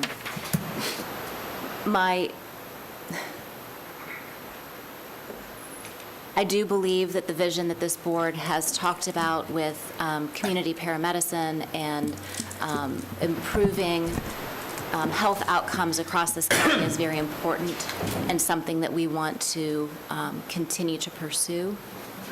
I would think that in my mind, is a separate. It could be separate. It could be together. There's nothing that says that they have to be together. And so I would like to spend a little bit more time understanding what exactly that's going to look like from the community outreach, community health outcomes conversation. So that's just where I'm at and my thoughts are on this particular contract. Further discussion. Commissioner Herr and then Commissioner Zimmer. The current contract has an escalator in it? The current contract, as it sits today, yes, had a yearly escalator of 3%. The new contract does not. So if you'll note, this is going up by 4%, so beyond the current escalator in the agreement, if you renew the current agreement, it goes up by 3 automatically, gets close to where it is. I'm just pointing out that your comment is almost right in line with what this does, except it's automatically granting expanded services to the same vendor with no bid. And I will also, if I may, say that I do think that in light of what has occurred in this community over the last 20 months, there were roles and responsibilities that were added to this contract that they were not compensated for, and that was not right, and that's not fair, and we need to make that right. But I don't think that expanding the contract without going to bid is the way to make it right. I think we need to make that whole and fix that separate and apart from this, and I feel like maybe this is an attempt to do that. So I want it to be, my thought is to have this be a super clean delineation of the reason for the funds. Mr. Chairman? I think Commissioner Simbauer is next. I'm sorry. Commissioner Ford. So I look at this a little bit different than my fellow commissioners, and I agree with Commissioner Herr that there are a significant amount of municipalities looking for these services right now, which is somewhat problematic. But I'm going to refer to this as when you have a winning team, the last thing you want to do is take your star quarterbacks and make them free agents. The last thing you want to do is take some of your key players and make them free agents. There has been no indication to me that there is some reason why we would want to change the key players of our public service that we provide to the community, which is one of the sole reasons we actually exist here, one of our duties to ensure that we provide the best service we can to our citizens from public safety, our sheriff, our fire, and so forth.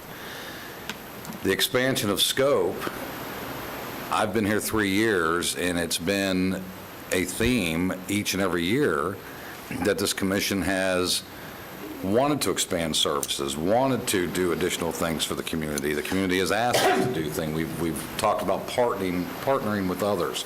And so I'll be supporting the motion on this, and will support this item. And I think that we as coaches should be acutely aware of, we have a good team.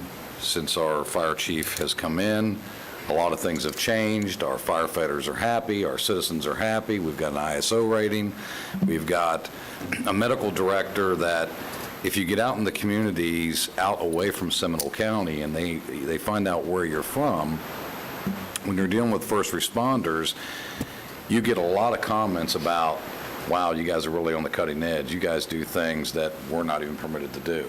We're not allowed to do certain things to a patient while being transported to the hospital, which is the difference between whether after having a heart attack they actually live, or after having a heart attack what their quality of life will be. So I look at it from that perspective. I understand the expansion of scope, but we've driven that. This commission has driven that every year since I've been here. So although I don't have a problem at looking at things, later down the road, I think we have a winning team, and I'll be supporting this issue. Commissioner Delory? Thank you, Mr. Chairman. As Chief Droz has stated, the increase of the base is 4%. The real increase is the additional services of QA and QI, I believe, correct? That's correct. And I think that's what's important. I think that is our next step. As Commissioner Zimbow talked about, the winning team, we have a winning team. I will tell you, I've heard from not just from firefighters, citizens, but other people that have talked about the protocols that our firefighters and paramedics are allowed to use. They're basically cutting edge. In fact, the last time we were CAS accredited, I did have a conversation with a couple of folks, and the CAS accreditation team was asking our team about, wow, that protocol that you guys have is really cutting edge. I wish that other entities across the country would institute it. Can we copy that? Go right ahead. It's all public information. Have at it. And we really are cutting edge. The next level of QA, QI, that's what's needed. Not that it's needed where it's a problem. It's needed to basically do that full wraparound to get us where we need to be going. And I really think that, our citizens are what we should be looking at. To just approve the base contract with the 3 or 4% and then put out the bid, the QA, QI, they're going to buckle against each other. That's really not going to work, because you need to have the same team doing both, because you may have to change things. You may have to work with the other side of the equation, so it needs to be one team. The other part of this county that is truly cutting edge, that most people may not be aware of, is that we have one dispatch. And true, there are 4 other cities in the county that we don't service, because there's 3 that we've incorporated or consolidated. But of those 4 cities that are on their own, so to speak, our medical director that we pay for are providing medical service director to those paramedics. People don't do that around the country. Go and speak to other entities. I mean, sitting on a national board for transportation through the MPO, I've heard many counties and cities around the country, they don't even have first response or mutual aid or 800 megawatt radios. We're well beyond that. To be CAS accredited and to have an ISO rating of 1, we truly are the leaders. Let's be leaders. Let's do QA and QI. That's how I feel, and that's why I made the motion. That's why I'll support it. Chairman? Yes, Commissioner Hurd.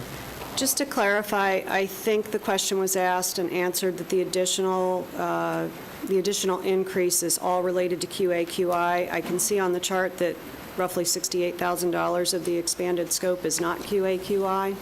Do you want to comment there?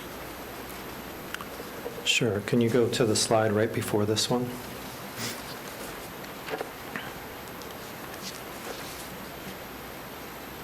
So this really looks at what has been the actual role of the medical director within our community. While the current contract says he's the medical director for the EMS system, he has truly added county-wide responsibilities, certainly over the last several years, and just in his day-to-day functions.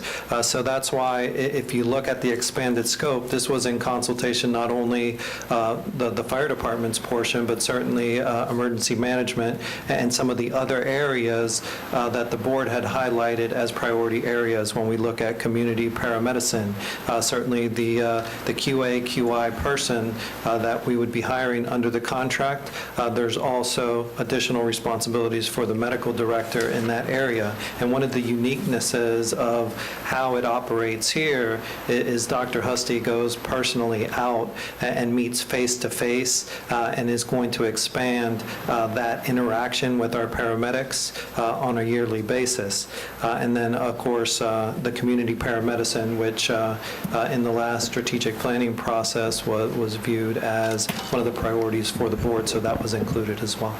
And is it anticipated that these are billed hourly so that if we don't use emergency management, God willing, to the tune of 160 estimated hours, that those charges would not come through the contract, or is it simply a retainer? It's a retainer. And my last comment, I won't belabor this, but I'm not sure what we do with that if it doesn't happen, so I'll just lay out there that some of this is in anticipation of and possibly not going to happen. And my last comment is that QI and QA is often done by external organizations in the medical field.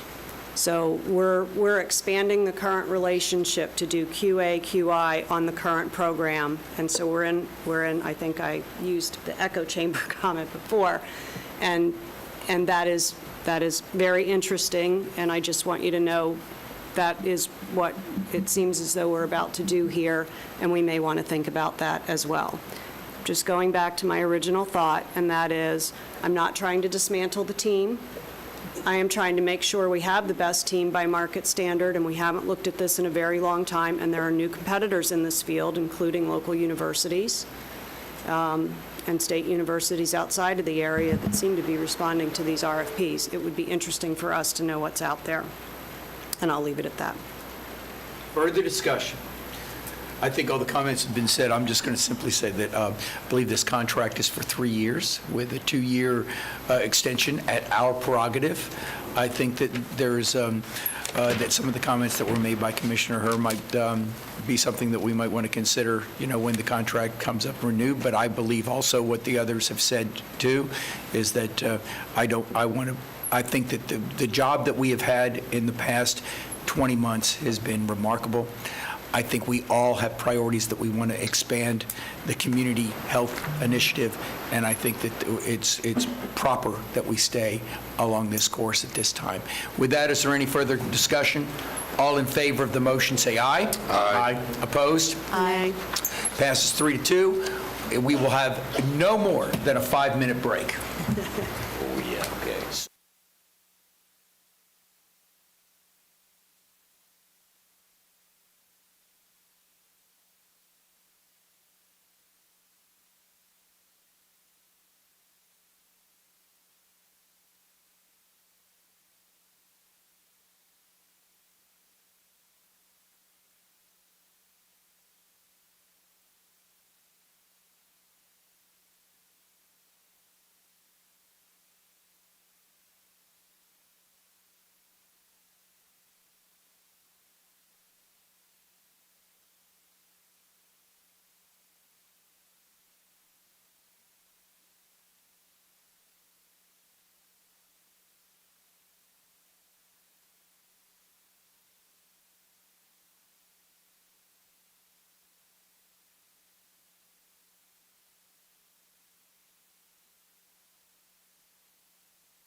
item number 28, Clerk's Office. Mr. Chairman, move to approve item number 28 as presented to us today. Second. Motion and second. Discussion. Anybody? All in favor, say aye. Aye. Opposed? Passes. Now, the next three are all from the sheriff. Commissioner Hur, you asked them to be pulled, but this is really just, we'll take them one at a time. Item number 29. I'll be abstaining from that vote due to a conflict of interest. The appropriate paperwork will be filed. Mr. Chairman, I'd like to approve item number 29 as presented here today. Second. Motion is seconded with the caveat of the abstention. All in favor, say aye. Aye. Opposed? Passes 4-0 with one abstention. Item number 30, Commissioner Hur. I'll be abstaining from that vote due to a conflict of interest, and the appropriate paperwork will be filed. Mr. Chairman, I'd like to make a motion to approve item number 30 as presented today. Second. Motion is seconded. Discussion. All in favor, say aye. Aye. Opposed? Passes with one abstention. Item number 31. Yes, Commissioner, I'll be abstaining from that vote due to a conflict of interest, and the appropriate paperwork will be filed. Mr. Chairman, I'd like to make a motion to approve item number 31 as presented here today in our packet. Discussion. Second and discussion. All in favor? Oh, discussion. Go ahead. I know we're on a roll. I know the sheriff's office is here, and I would like to take this opportunity to thank the sheriff on our behalf. I know this was a discussion that this commission and I personally had with the sheriff during the COVID impacts and trying to adjust budgets and so forth. So I sincerely appreciate your folks at the sheriff's office, Lisa, and the sheriff himself, and doing this on behalf of the citizens and on behalf of the county. So thank you very much. Thank you very much. We have a motion and a second. Any further discussion? All in favor, say aye. Aye. Opposed? Passes with one abstention. We're now on items number 32, the festival. Chairman, before you move off the consent Yes. agenda, we'll roll back to what Commissioner Lockhart attempted to bring up earlier. There is another item for consent agenda. 43. It was an add-on 43. It is an BAR for an MSBU. I would ask for your action on that. Is there discussion? Make a motion to approve. Motion to approve. Is there a second? Motion and seconded. Discussion. All in favor, say aye. Aye. Passes unanimously 5-0. Ms. Robinson, we are now on the festival. Thank you. Mary Robinson with Planning and Development Division. Item 32 on your agenda is a request for a special event permit for the Festival del Bacalito located at 440 Hickman Drive in Sanford. The event will be scheduled for Saturday, December 4th to run through Sunday, December 5th. Hours of operation will be 11 a.m. to 8 p.m. on both days. The estimated attendance is 1,000 guests at any given time. This event will be celebrating the Hispanic Heritage Month. Festivities include live music and food vendors. The permit in your agenda includes findings and conditions of approval. We're recommending that the board approve the special event permit for Festival del Bacalito. And Mr. Alex Torres, the applicant, is also here to answer any questions you may have. Thank you very much. Sir, would you like to speak? It's always a pleasure to see you every year. Thank you. Finally, we're back. That's right. Amen. Yeah, we're looking forward this year more than any other year. Hopefully, we'll go ahead and have a good turnout. I think a lot of people are looking forward to the event, being out there as a family atmosphere. And we're proud to be in Seminole County. Thank you very much. Is there any questions? Chairman, Commissioner? I make a motion to approve as presented. Second. Motion and seconded. And Mr. Torres, just as before we make the vote, I just wanted to let you know, all of us are involved in live participation, charity events, and also community fests and things. I will tell you that this year, in the last couple of months, there has been an overwhelming support of people coming out because they, like you said, everybody wants to get out. So be prepared for that, hopefully, for your sake. All in favor, say aye. Aye. Opposed? Passes unanimously. Thank you very much. Thank you so much. Thank you. Now is item number 33, and I do want you to know we do have public requests to speak on that as we get down to it. I want, as if there's anyone else that wants to speak on it, please fill out this form that you will find in the back in the lobby and present it to us. We would greatly appreciate it. But I do believe that Ms. Hammock is going to make a presentation on the Rosenwald or the Wynwood Community Rosenwald Master Plan Study.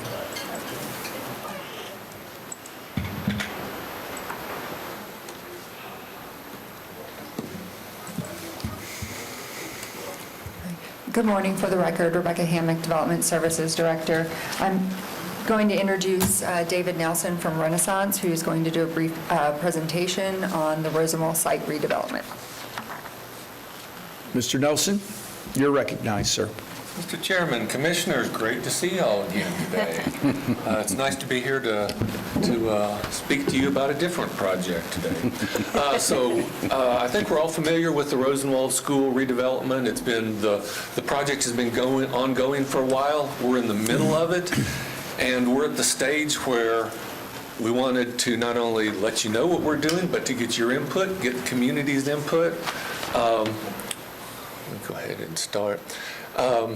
We met with the community back in May, had an open house, and we put some plans up, and we just said, we left it open. What would you like to see happen at this site as it redevelops?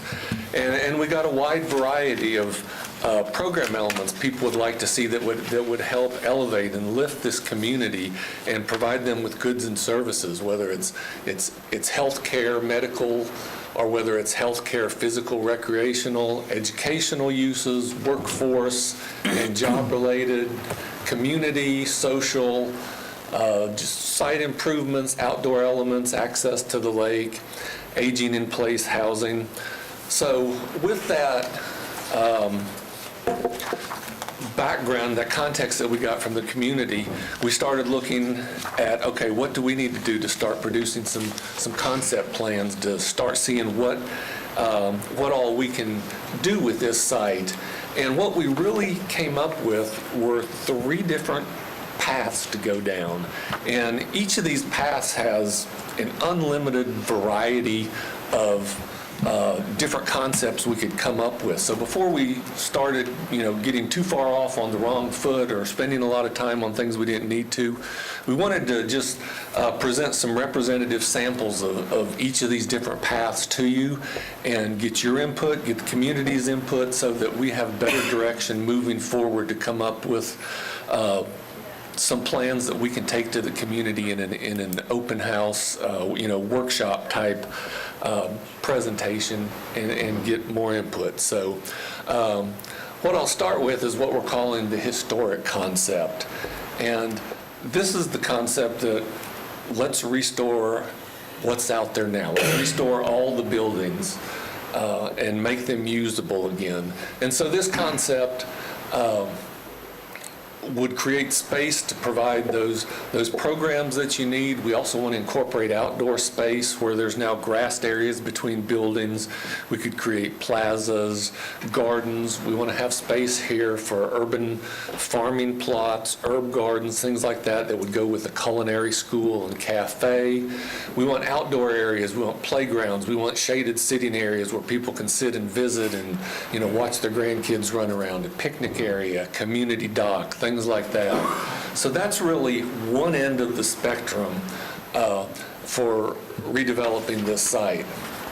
And then a variation of this would be keeping that same type program of restoring all the buildings, but then you can also add a housing component to it. We've talked about there being some sort of public-private partnership. A lot of people at the community meeting told us that they'd like to see some sort of housing. The thing we heard most often was an aging-in-place housing, senior housing, so that people that have grown up in that neighborhood, don't have to go elsewhere, can be around their family as they grow older.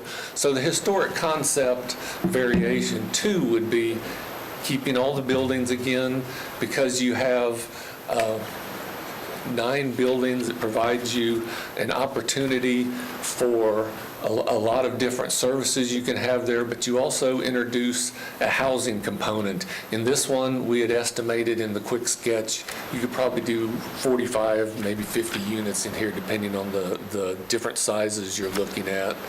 And then also with a housing component, there would be some synergies between the housing and the school, where the housing would provide maybe a community room, maybe some rooms for educational classes. So part of that aging in place housing would also provide services for the area.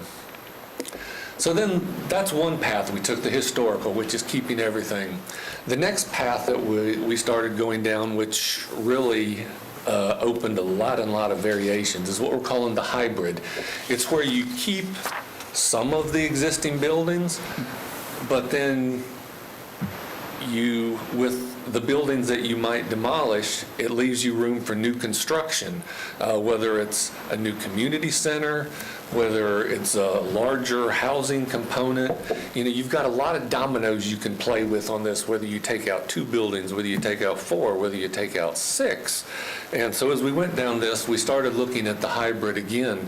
In this one, the hybrid 1 concept, you can see kind of the white area there where we took out two of the existing buildings, which allowed us to put a little larger housing component in. With this one, it went from 45 units up to 70. You have to provide the parking, the access for fire and things like that to the building. So by taking out 2 of the existing buildings, it gave us room for that. And at the same time, we kept a lot of the same elements: urban farming plots, playgrounds, shaded sitting areas, picnic areas. We want to make this site a social hub of the community, as well as an educational hub and a wellness hub. So this hybrid 1 concept, again, takes out 2 buildings, and then we come up with a program for this concept. So then the hybrid 2 concept, we take out 4 buildings instead of 2. You can see it's a smaller existing footprint, but that gives us more area for housing, for outdoor areas. We've created a couple great lawns here where people could hold events, where you could have movie night out there. Again, we want this outdoor space to be a social hub. Now, again, we could have taken this further. We could keep 3 buildings in there, 1, 2, and 5, and have a culinary school, a welcome desk with a community officer substation. Building 5 could become a heritage center and a museum. There's any number. If you took out buildings, that are on the right there, you could put a new community center or an event space in there overlooking the lake. There's any number of iterations you can do with this. So that's the second path, what we're calling the hybrid concept. And so then the third path that we went down is what we called the modern concept. And that would be, what happens if we wipe out everything on the site? We take all those old buildings that are dated, that are in disrepair, down, and create a new community center that becomes the showcase of the Wynwood neighborhood. So what we drew here is a 30,000 square foot community center. It's got an event room with an outdoor deck on it. It's got outdoor lawn areas. And we were also able, because we took out all the buildings, we were able to put a housing component in that's coming close to 100 units in this, and create some of those direct synergies between the community center and the housing. And with a new community center, it leaves it wide open in terms of program on this. You can have, a library and a computer lab. You could have the healthcare services, workforce services, educational services. There's room in there, really, in any of these components to have sort of an entrepreneurial, opportunity zone where you might make things or do things, or it's just a creative place for people to create opportunities. So that's what we're calling the modern concept. And again, it would become a showplace for the community.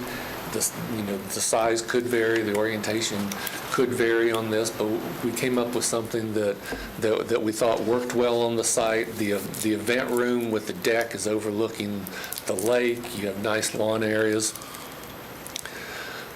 So that's really the 3 paths we've gone down, and what we're seeking from you is some input. We've heard from the community about we've heard from some people about what they like and what they don't like. For instance, the modern community, a lot of people have said they don't like it because it erases that past. The old Rosenwald School is gone. Whereas on the other end of the spectrum, the historic path, you're keeping all the buildings, but it's a higher cost to rehabilitate, and you're constrained by the construction and configuration of those buildings. So, maybe the hybrid path gives you the most flexibility to keep existing buildings, build some new ones with it. But we'd like to get your input on that, the community's input on that, and our plan then is to, once we get a path or two paths, we will create a series of renderings that we will take to the community. Probably sometime in December, we will have a community workshop in the Wynwood community where we will lay these drawings out. We will make a presentation to the community, and we'll ask them to mark up the drawings, tell us what they like, what they don't like, and it'll give us that final input. And from there, we'll document the strategies and phasing, and then we'll give that to the county, and they can start looking at the nuts and bolts of what it's going to take to rehabilitate this site on a site level and a building level. And that's it. I'd like to entertain questions that you have. Are there any questions? Commissioner Lockhart. Prior to members of this board giving you feedback, I'd love to hear from the members of the community that are here, because this property is being held in our trust for them, and so I think their opinions and thoughts are primary. So I'd like to do that. Thank you very much, Commissioner Lockhart. That's exactly what I was going to do, too. Okay, great. So I wanted to call on the citizens that are here now. I only have one card, and but if there's anyone else that wishes to speak, understand that I can recognize you, but you will need to fill out this. So Mr. Morgan Volk, I believe. Mr. Volk.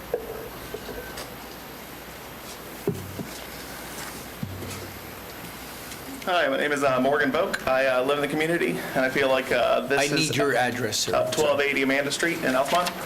I feel this is our version of the golf courses like you guys are buying from other places, but there's no interest in building housing on the other golf courses. So we need community resources. We need help in our community. I don't think we need to bring in a for-profit or not-profit developer to develop in any way, whether it's houses, whether it's low-income housing, whether it's senior living. There's 4 large properties that are for sale currently within less than probably a ballpark of a quarter mile of this property. Why don't they buy that property and develop it instead of our taxpayer-owned property? Keep it in the community, keep it benefiting everyone. I did say, a side note, that I was disappointed with their acknowledging to the community to get feedback. They sent out notices to about 1,000 feet from the property, which is almost nothing. We met at the Boys and Girls Club, which is, literally immediately down the street from there, which is more than 1,000 feet. So the majority of the neighborhood didn't even know to give feedback about what was happening. So I think that's kind of disappointing, because that's the whole point of it, right? Where's our money go? So I think keep it the best way possible in the community, benefiting everyone and making, no dollars for anyone. So that's what we entrust you all to do. So hope it stays that way. Thank you, Mr. Volk. Is there any questions? I will tell you that that's a very good point. We'll ensure, that the whole community, I think that community is well informed anyway, but we'll ensure the whole community knows about as they go back and talk to them again. Right, Mr. Nelson? Very appreciative. Thank you very much. Yeah. You don't have to answer that, just you shook your head, yes. Yes, let me just say we have taken that comment seriously from the last one.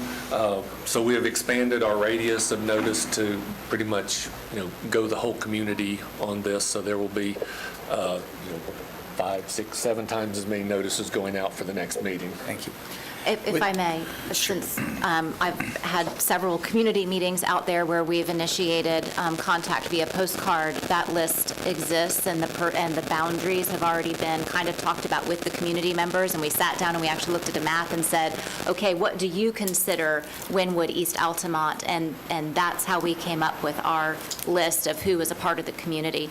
So that resource is available. I see I think that's Miss Sneed, correct? Yes. Yes, it is. Come on up, Miss Sneed.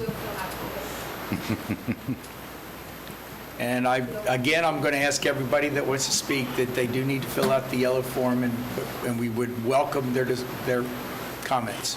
I am Cora Sneed. I live at 212 Marker Street, Altamont Springs, 32701. I am a lifelong resident of Altamont, born, raised, finished Rosenwald, taught at Rosenwald. All of my relatives went to Rosenwald. I have one thing that I want to say. Whatever is decided there, I'd like to see our history intact. We have a rich history from the Altamont, East Altamont area. And I would like to see that history left intact some kind of way. Even if there is a museum at that school, we need to recognize where we have come from. If we don't know where we've come from, we don't know where we're going. I repeat, the history is important, especially for me. I'm 79. Mom went there, brothers went there, sisters went there. There should be some history left there. Thank you. Thank you, Ms. Sneed. Anyone else? Anyone else? Anyone in the queue? No, Mr. Chairman, no hands are raised. All right. I'm going to close public hearing unless somebody wants to speak. The public hearing is now closed. Discussion, I think Commissioner Lockhart, did you want to go first? Well, Being your I mean, district? Then I'll go Commissioner Zimbauer, then Commissioner Delory. Sure. It is my district, and these folks have become very dear to me as I've gotten to know them and gotten to know their history and the history of this community. So my initial thought is that we need to hear from the community which buildings are the most significant to them to be preserved. I think that needs to be first and foremost determined. Putting numbers on buildings is one thing. Understanding what those buildings are and what they represent are something else. I certainly agree in theory with some of Mr. Voigt's sentiments that the housing component is nice, and I know there are some folks who definitely want elderly to be able to age in place. I am not interested, nor do I feel the community is interested in making this another housing development. The primary focus of us purchasing this property from the school board was for it to be a resource for the community and support them. The existing community center that's there doesn't get to be used by the community as it was originally intended, and that also has to be a part of this conversation because we do have an asset that's right down the street, and that, I believe, needs to be a part of the conversation moving forward as well. So anyway, I'm sure I'd be happy to share other things moving on, but we're coming up on lunch. Thank you, Commissioner. Commissioner Zimbauer, you're next. Thank you, Mr. Chairman. It's just a sidebar before I get into this is, for those who aren't aware, the Rosenwald School in Okahumpka in the county to our northeast in Lake County has now been placed on the National Registry and the National Park Service. So as you can see, we stand before us an opportunity to do something very well and very elegant for that community. I agree with preserving the historic past and nature, regardless of your background, your race, color, creed. It is very important that we know and our young people understand where we came from. You know, in the Rosenwald situation where you had Booker T. Washington and Julius Rosenwald, who helped the blacks build 5,000 schools across the Southeast, as well as living quarters for teachers in 15 states, over 8,200 counties, is deserving of some historic value and memorandum.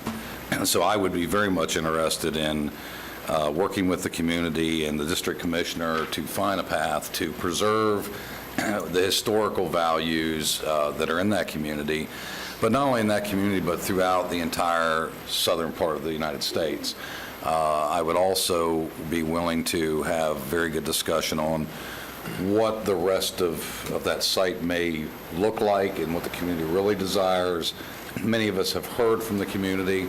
I think there is a need for a community center. I think there is a need for a housing component to keep the elderly folks in their community with their families as they age.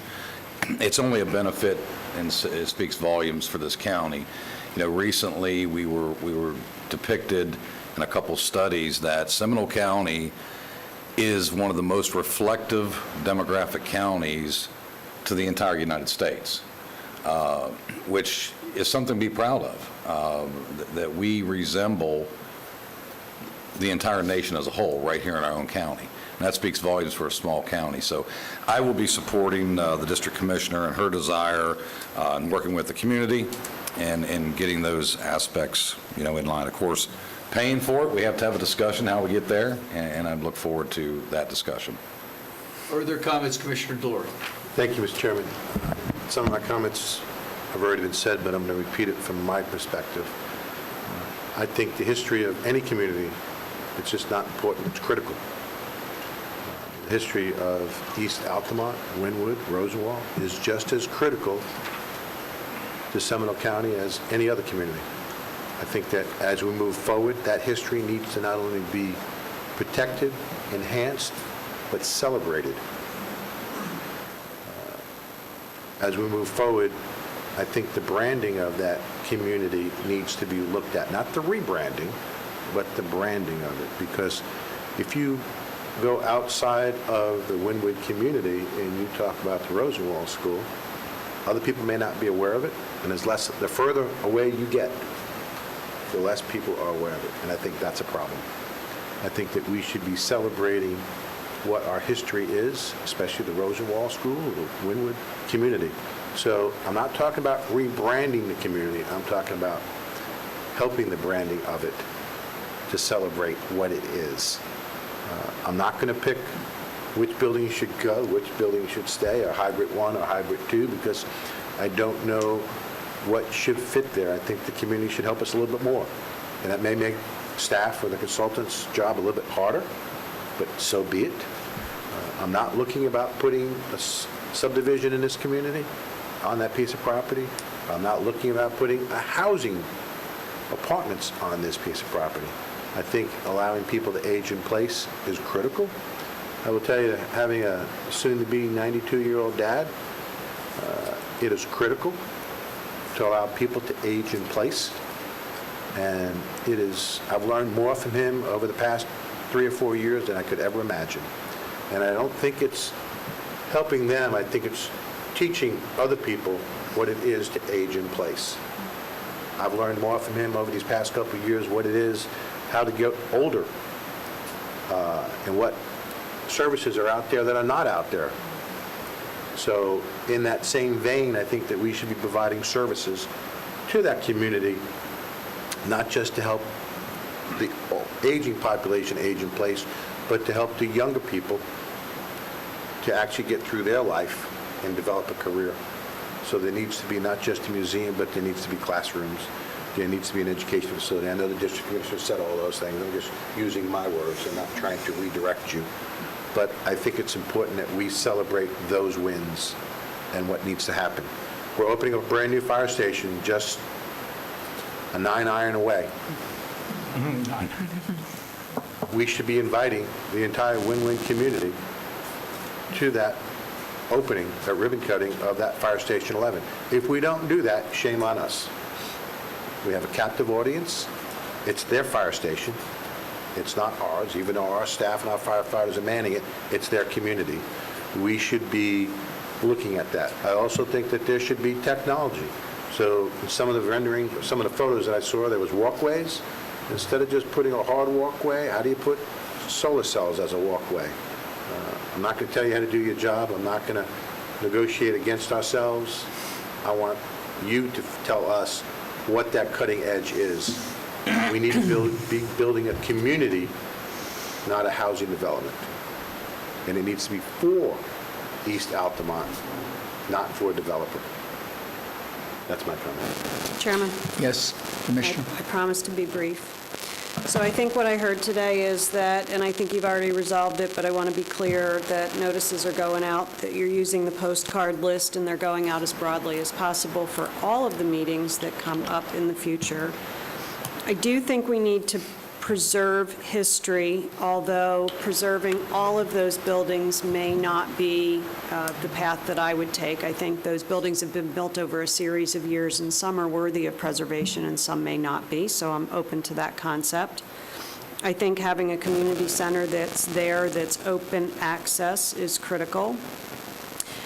The modern concept is a hard no for me, because I think it does away with history, and I think we do that too much in Florida in general. I am biased about that because I grew up in a very history-rich portion of the country, and I think that changed my perspective on life, and we miss out on that to some degree down here. I don't know how you do senior housing without doing apartments of some sort, but I do support senior housing there in a number that's large enough to support the community, but not any larger than that. And I would like to see some sort of job creation / job promotion, and I think you mentioned it in the idea of putting a culinary institute. The idea that we could get somebody to go there maybe later in life and learn how to do something that creates a job opportunity for those of us that look for job opportunities later in life, that might be awesome as well. So those are my thoughts. Everybody's commented on this, and I will give Commissioner Lockhart the last word. I just wanted to also say that for 18 years in the legislature, I represented this district, this area, and 9 years here. And before that, as a city commissioner in Altamont Springs, I worked very closely with many of the folks in that community, and this is something that I am very near and dear to. Like the others that have commented before, I think it's extremely important that we keep a component of culture and historic perspective and the heritage of that community.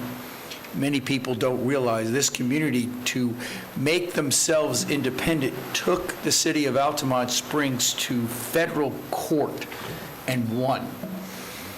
And I think that was the first time that had ever happened in the Deep South. And I see Cora shaking her head because her family had a great deal to do with that.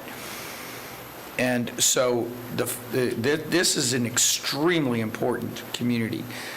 I do believe that that wherever, there should be some sort of museum component. I love the idea of the atrium and the docks because I love the idea of passive recreation opportunity for that community.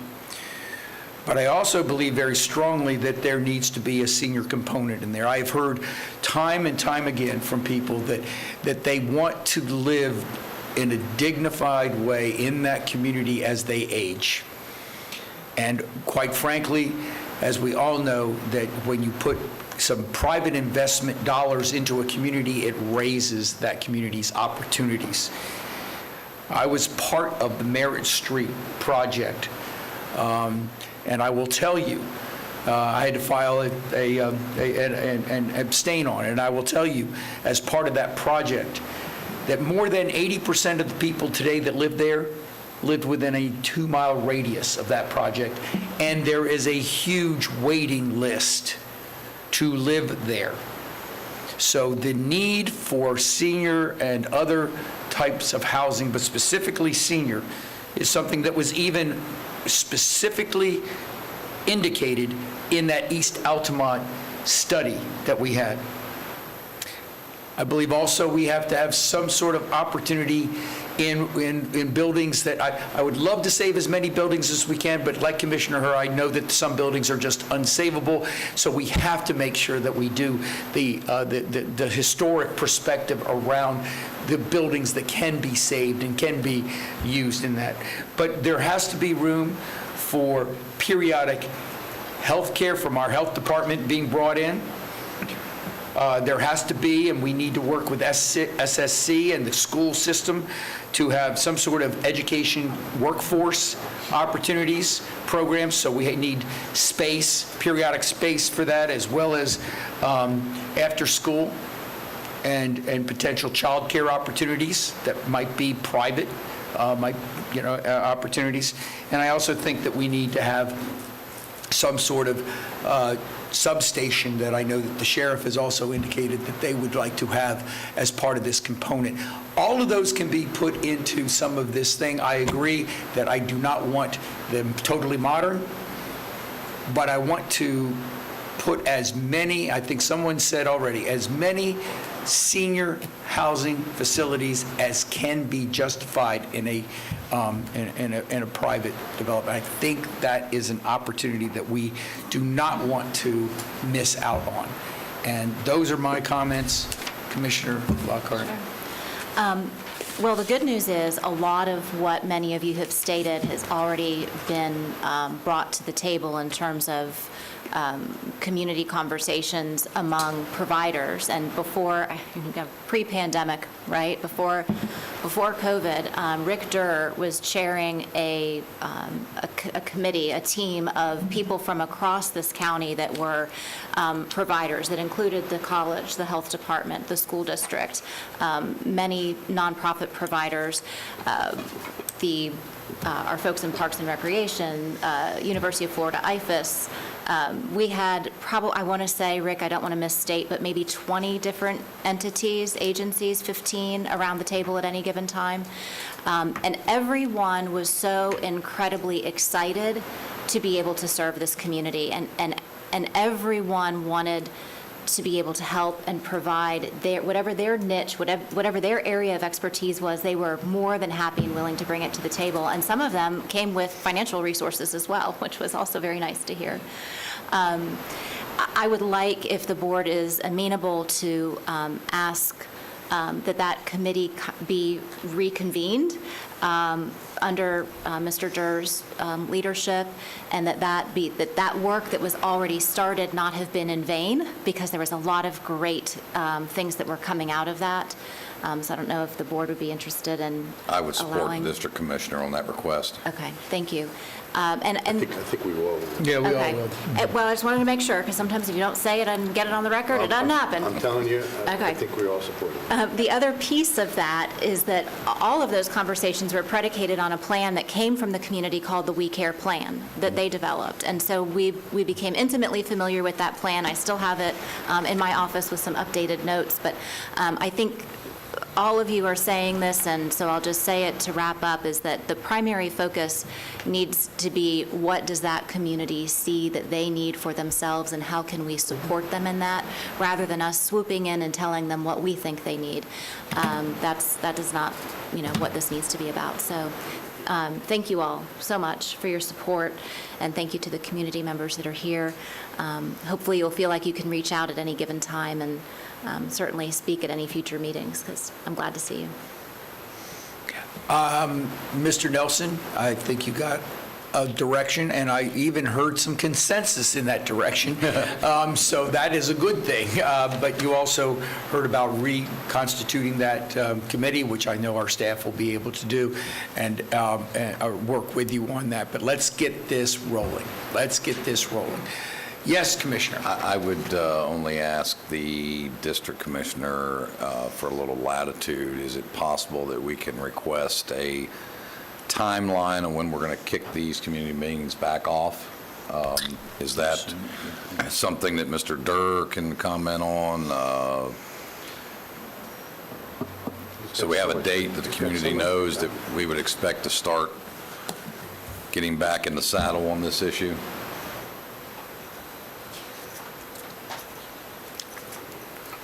Not that we haven't given you lots of things and Parks and Recreation to be dealing with these days. And I appreciate that. For the record, Richard Durr, Leisure Services Director.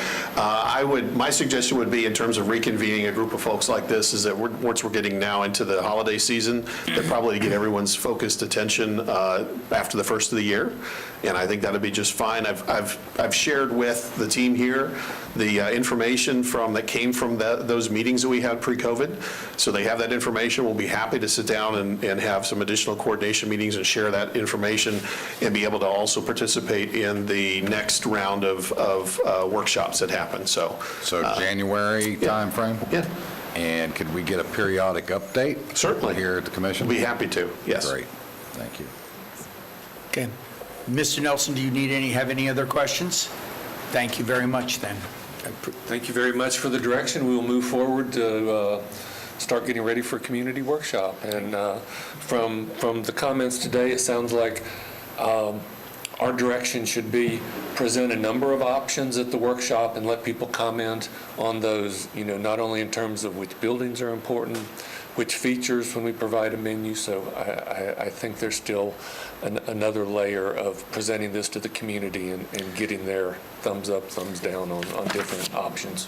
Thank you, Mr. Nelson. Thank you. And Mr. Durr, I think you know the interest of all this commission, so we'll be looking forward to, as you constitute the group, that we keep getting periodic information. Thank you very much. All right, commissioners, it's 12 o'clock. The next item is going to be on the American Rescue Plan. It may be lengthy.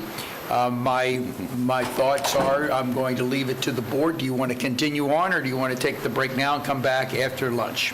I would prefer to take a break now because of prearranged calls and stuff I have to make. Anybody have any other alternative thoughts? Okay, seeing none, I know that some people are out in the audience for this. Go to lunch and please come back. We're gonna Chairman? Yes. Commissioner Durr has a comment. Just a thought, thank you, sir. Do you want to do item 35 before we go, and then we only have one remaining in the afternoon? Good point. If that's okay with everybody else, as long as no one thinks that's going to be lengthy. Let's go to item 35. Policy on single-use plastics. Mr. Durr? And Ms. Guillet? I think Rick may have this covered, but Okay. if necessary.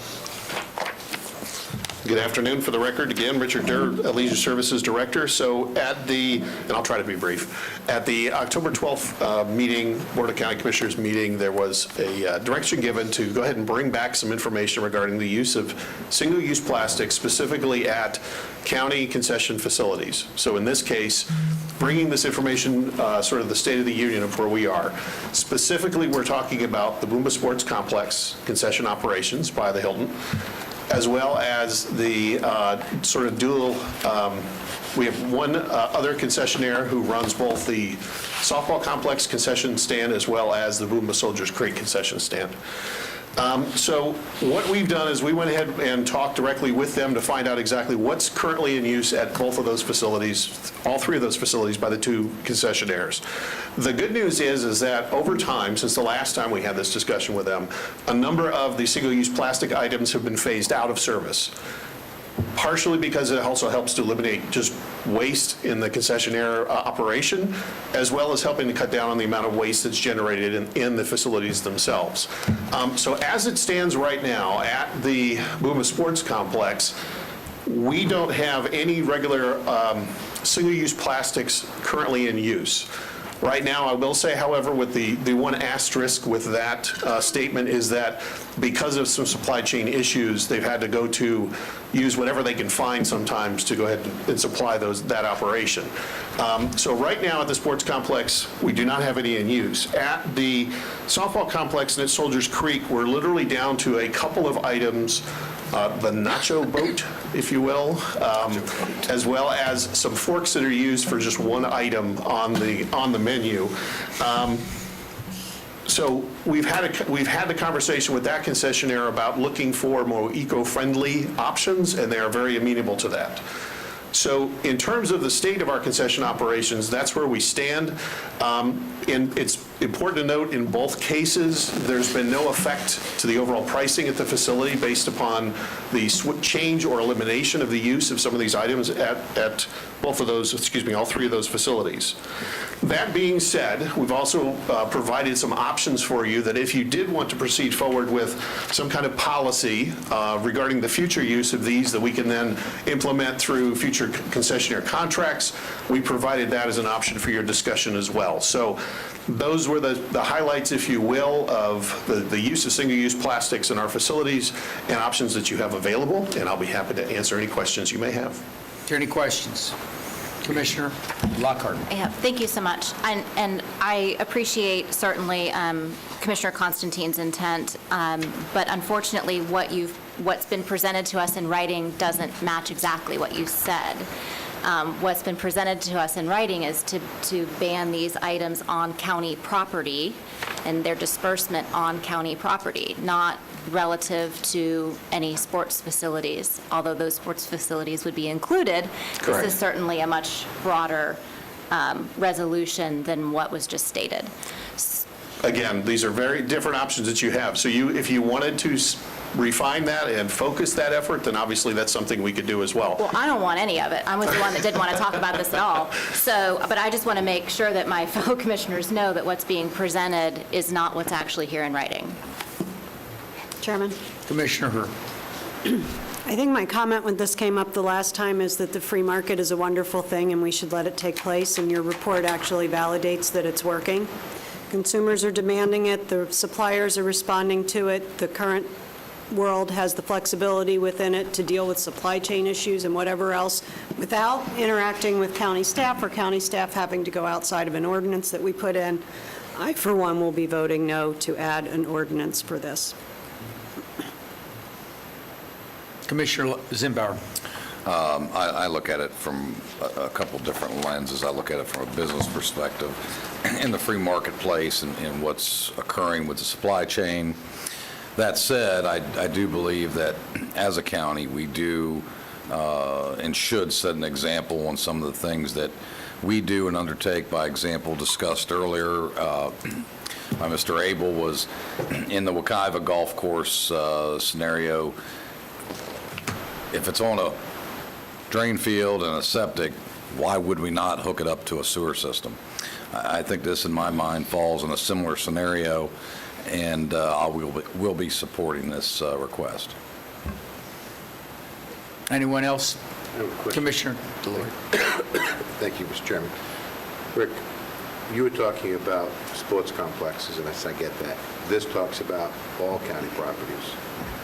Can you explain that a little bit? Yeah, it's just, again, it's an option for you if that's where you wanted to go. And part of the reason why we looked at all county concession operations is there are some additional operations that aren't part of leisure services, for example. Okay. So the snack bar in this building, the snack bar that's in the emergency operations building by the Sheriff's Department that we have a contract with Inspire, those have been suspended just because of COVID reasons. So we didn't address those. Obviously, they're not open right now, but if that's something you wanted to also discuss, that's obviously open to you, but that's not, like I said, not part of leisure services. So our packet that we have here, which talks about all county properties, you're talking about all vending areas or concession areas? Correct, correct. And we'd obviously, if we needed to amend that, we'd be more specific in that language and tighten that up, because we have to bring it back to you anyway for approval.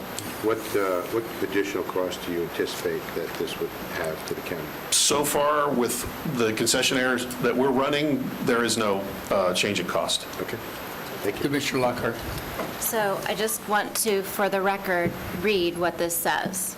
This says, "The Board of County Commissioners finds it is in the best interest of the health, safety, and welfare of the citizens and visitors in Seminole County to create a policy that prohibits the use of single-use products, not just plastic, single-use products, and plastic bags on county property, and encourages the use of reusable materials." So what's written here doesn't have anything to do with vendors, doesn't have anything to do with concession stands.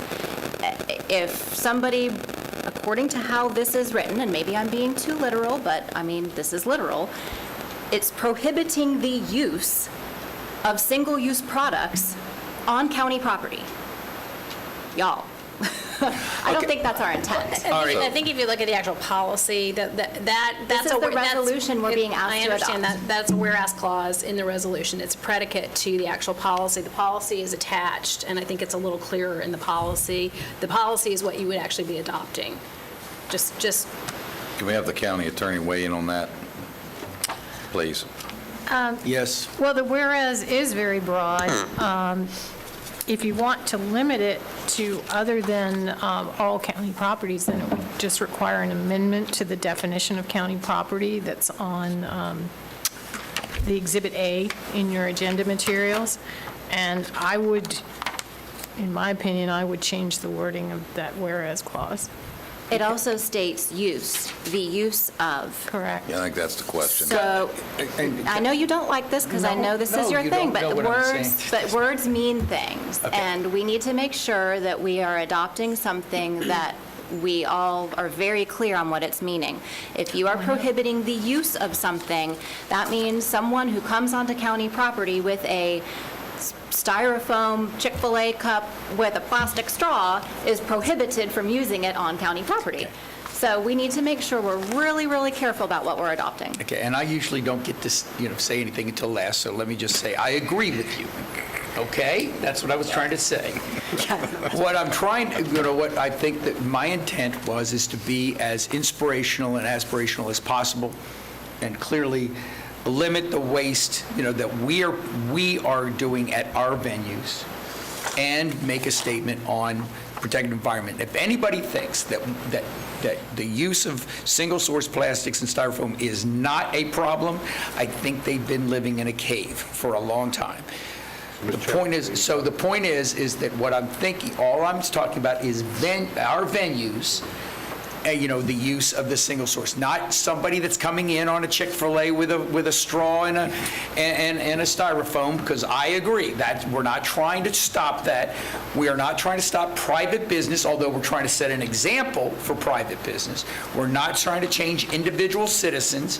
What we're trying to do is our venues, and we're now going to have another venue at the golf course, our venues, like other communities and counties have done, and you've already said it's not going to cost us anything, that we reduce our footprint on that from our venues. That's what I want to do. If that's what we have to do to fix this resolution, and you would be supportive of that, then that would be great. No, Okay, you're still not going to be supportive of it? I'm just trying to make it a little Okay, less I understand, awful. but I was trying to give you an opportunity to get into the 21st century. No. But that's okay. Here's the deal. Well, hold on. Oh, this is getting real Chairman. interesting. To be clear. Everybody gives me a hard time, so I But just to be thought it would clear, be fun to to be chat back and clear, forth. I'll use your all's words. The nexus between understanding that there's a problem with single-use plastics in the universe and regulating it the way we're talking about regulating it is not fair. To say that because we vote no on this doesn't mean that we appreciate the fact that the oceans are full of crap is not fair. So I'll just call that out. We have other ways to do it. The market will withstand it. We can say that it's a preference. There's 100 ways to do this. And by the way, the notion that this isn't going to cost anymore, that's today's pricing.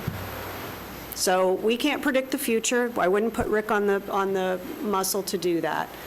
And I would say that the general gist of how this feels is that it's probably going to pass. We might want to clean it up to the degree that we don't create our next dilemma.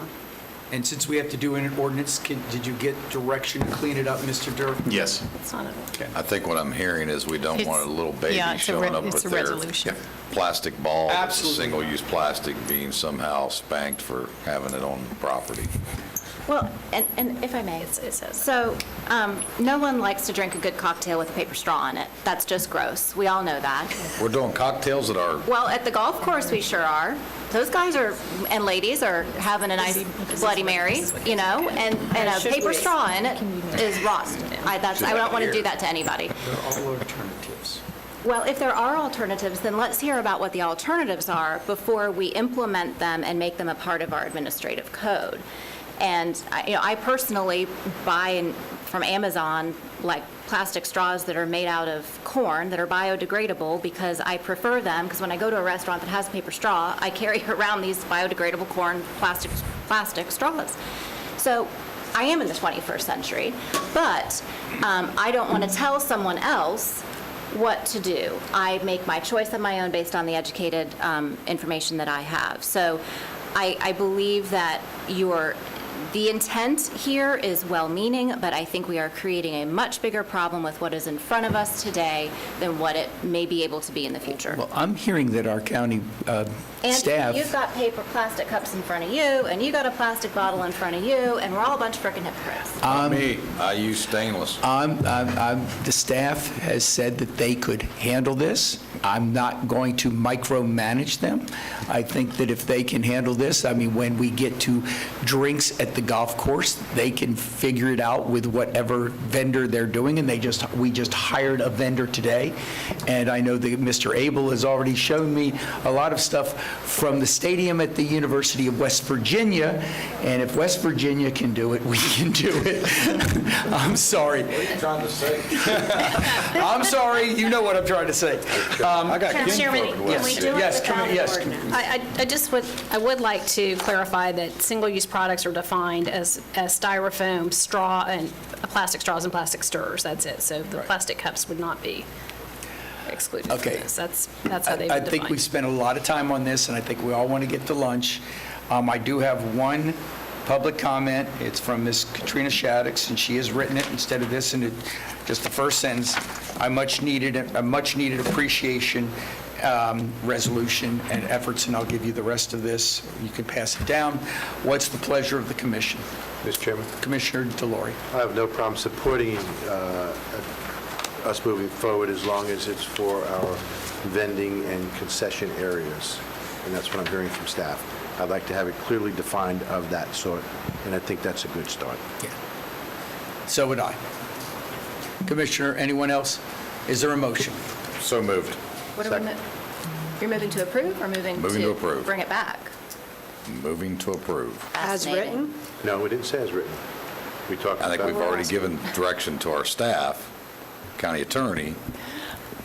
I'll work with Sure. Melissa Hernandez, who drafted this, and That's what work we're with doing. We're asking Rick. them to My draft something. recommendation Correct. was that the resolution be made consistent with the wording in the proposed amended code revision, because Is that the to motion? Commissioner Lockhart's point, Yes. that whereas clause is much more broad than what you're discussing here today. That's why I stated that it should be for vending and concession only. Okay, so Yes. with the changes that we have directed the staff and the attorney to do, is that your motion, Commissioner Zito? It is. Is there a second? There is, and they're bringing it back to us so we can follow Yes, it they up. are. Yes, they are. Is there any further discussion? Seeing none, yes, Ms. Shaddix, we're ready to vote for it. Do you want to speak? Seeing none, all in favor, say aye. Aye. Aye. Opposed? Aye. Passes 3-2. Okay, thank you very much. Now, still 1:30, because we've got a long meeting later on. Okay, still 1:30. Do 145? If it's a pleasure of the commission, I will. Is everybody okay with 1:45? I can do either one. Okay, let's make sure that we know, we got a lot of things this evening, and we don't want to stay here until 10 and make the staff order out food. So we're going to make it 1:45, and we'll see you all then. Thank you very much.